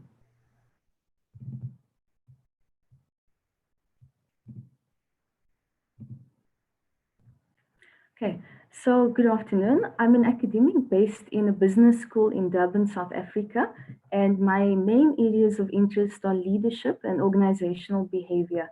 Now, the students that we teach in the business school are mainly part-time, mature adult learners who are based in the private and public sectors of South Africa. And the approach that we take with our teaching is mainly experiential learning, so learning by doing, and there's a great focus on role-playing and also group discussions, whereby we try to facilitate the connection of theory to the workplace of the students. So in the real world context, decision-making skills are quite critical. And if we look from a leadership perspective, and especially effective leadership, the ability to make decisions and have influence, it's really important. So from my observations, the DAhoy project has been quite valuable in being able to develop the leadership skills of learners by being able to contribute to their preparedness for VUCA. So for example, the COVID-19 situation we're in. Also by being able to develop diverse skills, which include the critical thinking skills, teamwork, communication, skills such as resilience, being able to be flexible, being reflective, interpersonal, and also developing the ability to work together and be cooperative. So the DAhoy project has also contributed to increased employability of the students and also their transitioning to the workplace. So if we look at where we are today in terms of higher education and the future, we can see that there's a great amount of VUCA, and this comes about as a result of diverse factors, but this includes the fourth industrial revolution, COVID-19, and also the fifth industrial revolution. And COVID-19 in particular has had a great impact on the workforce and the world of work as well. So there's been major disruption, but ultimately it's about how we choose to respond. So from the higher education perspective, we need to be adaptable and responsive to the needs of industry, and especially to work with industry to try and identify the skills that are required for this rapidly changing world of work. So higher education needs to engage industry and really reflect on the curriculum and think about what are the key skills that are required for jobs of the future, especially if you consider that some jobs are going to be made redundant. So this is basically where higher education comes in with the responsibility to the broader society. So basically, higher education leaders need to engage in learning by doing to develop a flexible curricula and educational reviews as well. And in terms of the focus, it needs to be on skills development and also enabling learners to better manage their careers and think about their future in the workplace. And the skills that are more critical than ever would be being able to be independent, being proactive, mindful, which we discussed earlier, the ability to lead self and others, also being able to have self-awareness. So these includes your softer skills such as values, emotions. If we think about EI, emotional intelligence, personality, attitudes, and also being adaptable, innovative, self-motivated, and open to change, which I think it's something that COVID-19 has taught all of us, and to be systemic thinkers, especially to have that holistic thinking and have the big picture, be courageous, and be future-oriented. So basically, I think in conclusion, learners, staff, higher education leaders, and all of us need to basically have the ability to think and swim in diverse contexts, post-COVID-19 and beyond. So I just want to congratulate the DAhoy project and all the partners for excellent work. Thank you. Thank you very much, Cecile, for this presentation and for your inputs. It's interesting for us to hear that. And so maybe there will be, and I hope so, that there will be some questions from the audiences. So yeah, it can. So to you, Cecilia, well, so can you briefly elaborate more on how the world of work is changing and which future needs? So what? So not in 2 hours, of course, but how do you feel that? Thank you. So I think right now we've obviously seen, because of COVID-19, we've had to embrace technology quite rapidly, whether we like it or not. So we've all had to engage in this new way of working, the digital world. And some are still doing remote working, they're working from home, while others are slowly starting to return to the workplace. But ultimately, it's not business as usual. Even those who are going back to work will have to get used to the new way of doing things, both in terms of, for example, the restrictions that we're seeing in terms of physical distancing. So I think learners and the workforce needs to be quite adaptable as well, because it's definitely not business as usual. And we also saw with the fourth industrial revolution, the disruptive technologies that we also have to get used to, and how these trends impact the workforce and us personally. So I think in conclusion, really, it's about the ability to reskill, to upskill, and just be prepared for future disruptions. Thank you.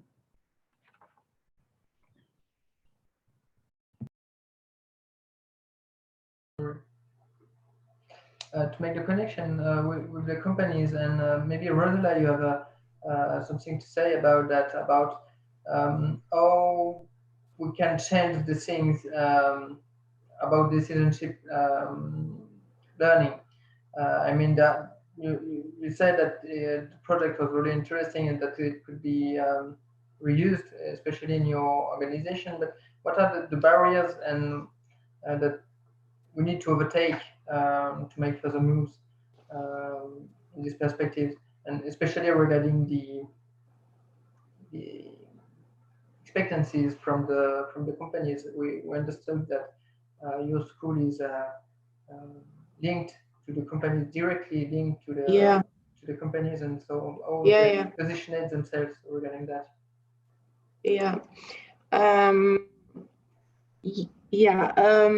In our companies, we speak about innovation. Now, innovation is the magic word. And I can understand that innovation is a driver of productivity and economic progress. And when we speak about innovation in our company, and is exactly what they ask at the moment, I mean, they ask our support to introduce an innovation, okay? But when we refer to innovation, the major cross-cutting enablers are big data, digital technologies, robotics, but what they don't understand, and so in my opinion is a big need, is that all these enablers that I said before need decision skills. So in my opinion, we should start to link these two types of skills: technical skills, so innovation skills, to transversal skills. And so it is the time to suggest them to take in consideration that innovation is strictly linked to decision skills. So the barriers, if I want to answer to your question, the barriers is make them aware that they can't speak of innovation without introducing these decision skills. All in EU reports are underlining that transversal and transferable skills are strictly needed when you want to introduce innovation. So the barriers, I have a comment. make them aware. Yes, Bernard, please to react about that innovation, because from the NIA point of view, we are accrediting programs all over the world, in Europe mainly, and all over the world, maybe 3,000 or more programs there. So somewhat what we found, what I found, is the fact that there are still, if there is a general trend toward innovation, toward transferable skills, I think there are still a lot of diversities between countries and between universities there. And I agree with Rossella that innovation is not purely technical, but as far as I understand, in many cases, in the engineering domain, there are still universities or countries or whatever, where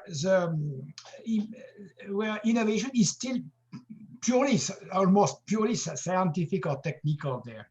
And it's my common point that I put every time is that depending on the fact that you are a university which is more vocational, or if you are in a university which is more oriented toward research, you may have different behavior, different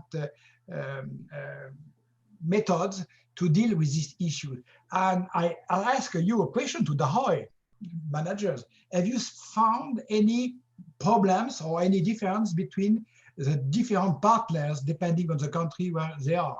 Or do you completely agree on everything? I wonder why cultural aspects have not been discussed at all. It seems that it's not a question for you. So Siegfried, do you want to point on that?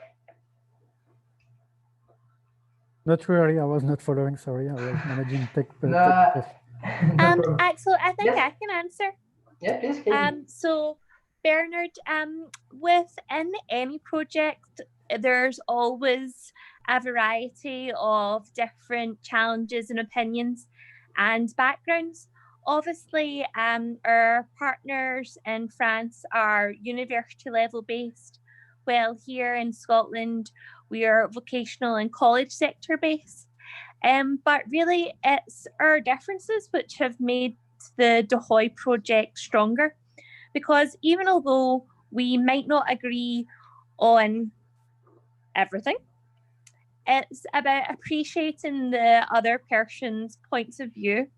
So yes, there was definitely challenges, and we had many different mixed opinions about a whole variety of things. But really it's about coming to a final decision, if I dare use the word. Thank you, Katie, for this answer.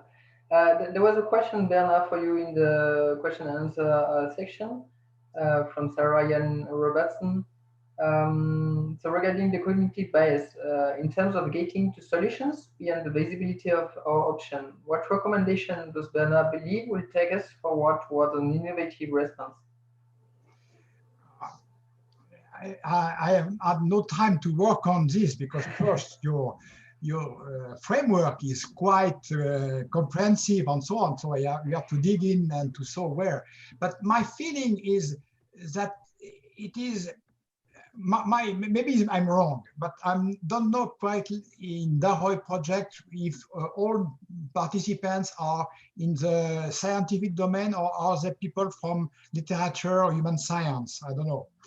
But it's clear that if you are in a pure technical or engineering domain, you may think again that the decision-making process could be a purely intellectual and, let's say, rational process.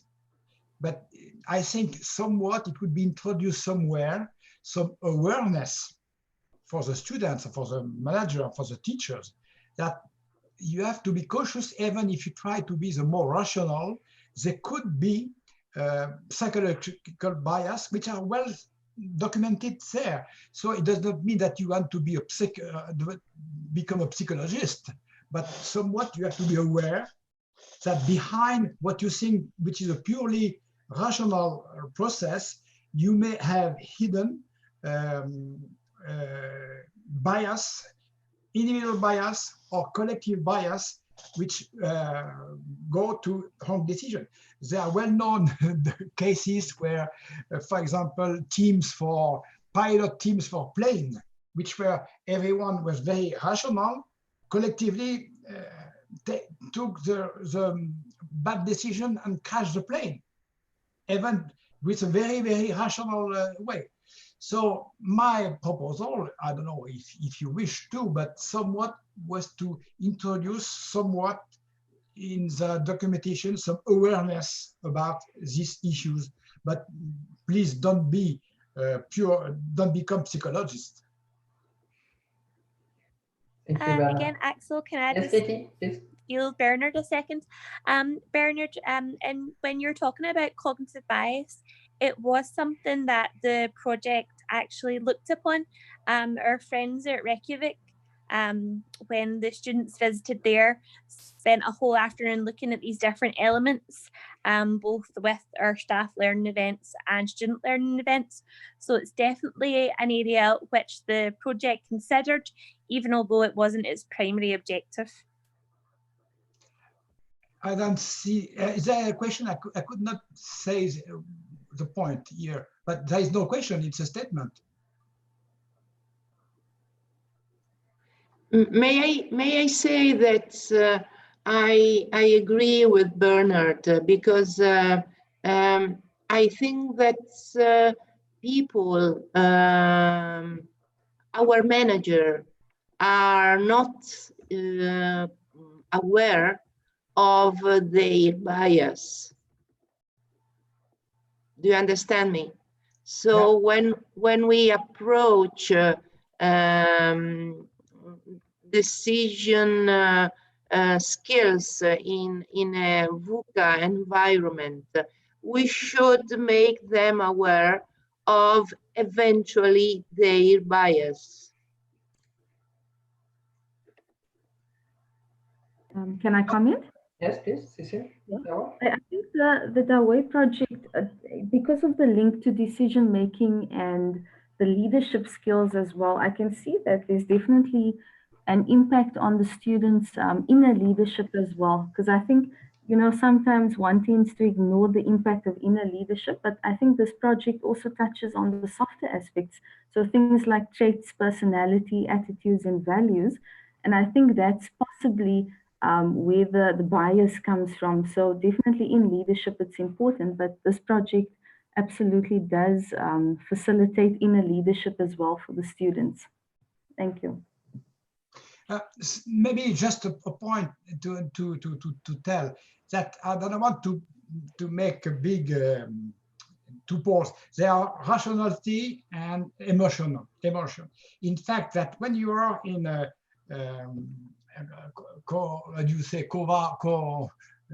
in a crisis situation there, you may be driven by your emotions. Yeah.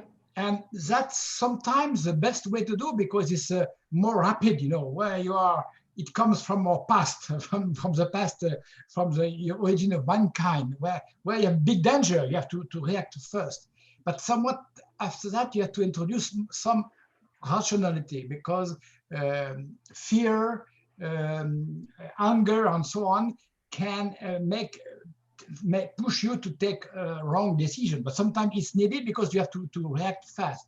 So I have not precise recommendations that, but somewhat to introduce, maybe in the debriefing part of what your projects, to when you are looking back to what you have been done and said, maybe to look and to analyze them with this line to see if there were some decisions which were more based on emotion than on rationality.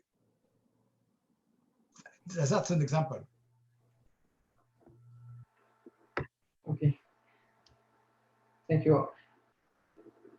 Thank you to all of you. Is there any more reaction on this topic and about? Okay, it seems it's okay.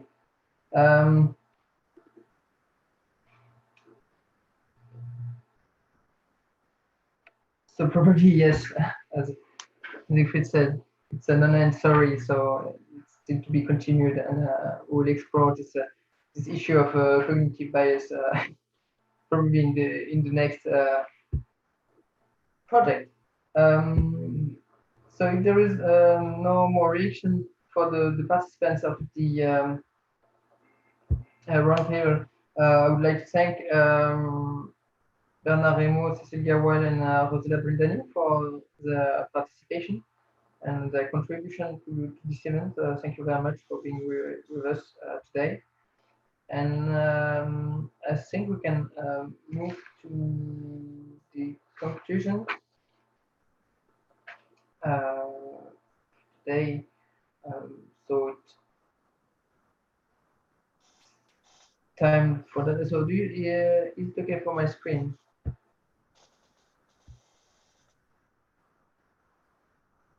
Not yet, Axel. No, there's nothing, Axel. Oh. So it will arrive pretty soon.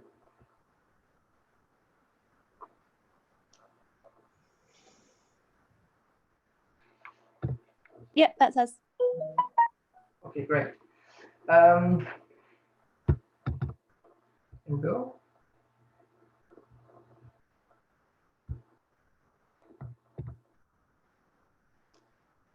Sorry for that. I think that it's time for the for my computer to come to an end as well. So to conclude this day, I won't be very long for that, but I would encourage you again to use the DAhoy outcomes. You see that we try to make it reusable and transferable and adaptable as much as we can. So of course it's an issue for the partners, and we hope that this day encourage people from out of the consortium to take all these results in their own hands. Another piece of advice would be to say to be afraid to get involved in European projects. As you saw, some of the partners were inexperienced about that, but I think we can reach a great achievement in this project, and nobody was left behind, which is the most important part, and it will bring you very positive perspective. It would be a pity not to end this conference without reminding the motto of the project. So take good decision and at the right times for your future. It was really the motto of the project, and I think it's especially in the times we are living in, really important to take that in mind. And we try to develop some tools and some elements that could help for that. It's the conclusion of the day, but it's not the end. Before closing, there's still some homework for you. So you will receive soon after the conference the evaluation form of the day. It will be circulated by email just after the event. So please take the time. So it's just a Google form, and it will take you a few minutes to answer that. So please take the time to send us your feedbacks about the day and how you feel about that. It's really important for us to know what you think about it. Some more things to do. It's that you can watch again the conference on the YouTube channel. You probably saw that the conference was broadcast live on YouTube. It was for, in case, just to have backup if there was any problem, but it was also a mean to record everything and to have it available after the conference. So feel free to have a look back at the conference if you want to rewatch some part of it. Then, of course, all you have to do is to enjoy your DAhoy goodies and all the materials that you will receive by postal mail during the summer. But this is only if you sign the registration list, the attendance list that you should have received by email from Louis Tudela. It was probably yesterday or the day before, so make sure that you sign the list to receive everything. And once again, it's really important for us regarding the founding European agency. So thank you very much for being there with us today. We know that there was a lot of Zoom meeting, Zoom webinar going along all along these days. We're sorry not to be able to welcome you physically once again, but I'm sure that we'll find an opportunity to meet again. And so there is a final question. So because it's still time to discuss that from Mr. Khan. So it's probably open for all the partners. So how do we encounter COVID-19 as it's affecting education, other business, etc.? And do we have any vaccination? So the DAhoy project don't have any vaccination for that.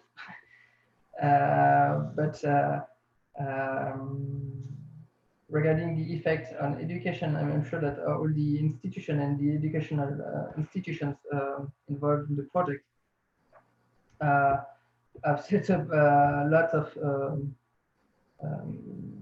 issues, a lot of efforts to keep the link with the students and to be ready for the next school years. I'm sure that there are still many things to be prepared for the next year, next school year, but probably this crisis brings the VUCality at the front of the picture for many educational institutions, and probably the project helps to be more, if not prepared, more reactive to the crisis about that. I think that you should open my camera because they are all blocked by you, Axel. Yeah. Yeah. Or did I do that? Mine is still blocked by you. Mine, no. No. So I have the pictures of everybody now. Okay. It's okay. So thank you very much for being with us, and hopefully we will have new opportunity to meet and to work together in the future. And I hope you enjoyed this day. Thank you, and thank you for the invitation. Thank you, Rosella. Thank you, everybody. Thank you. Thank you Goodbye. very much. Ciao, Thank ciao, you. ciao. Thank you to all of you. Bye And bye. thank you Thanks. for the external participants also. See you. Bye-bye. Ciao.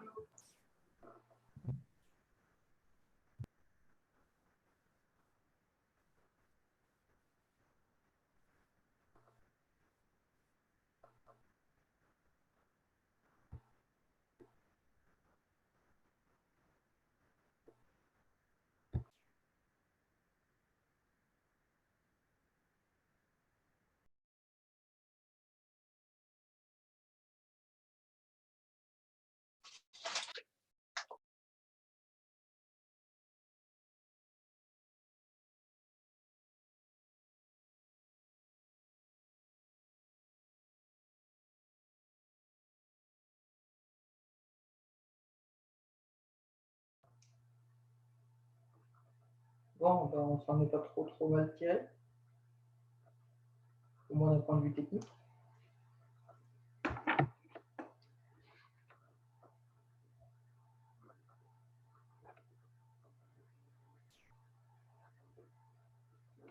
C'est une bonne question. Gilles, tu es avec Wilfried? Axel? Oui. Je vais mettre fin à l'enregistrement. Ah bah super, parfait.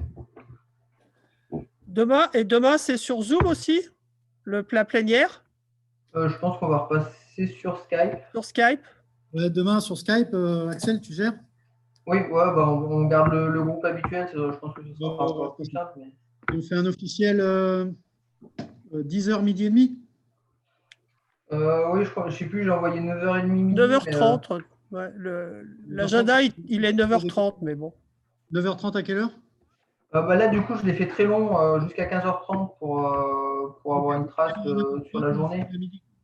Tout va bien. Et oui, je pense qu'effectivement, à midi, ce sera bouclé. Okay. 9h30 alors, parfait. J'ai pas eu de commentaires des Écossais.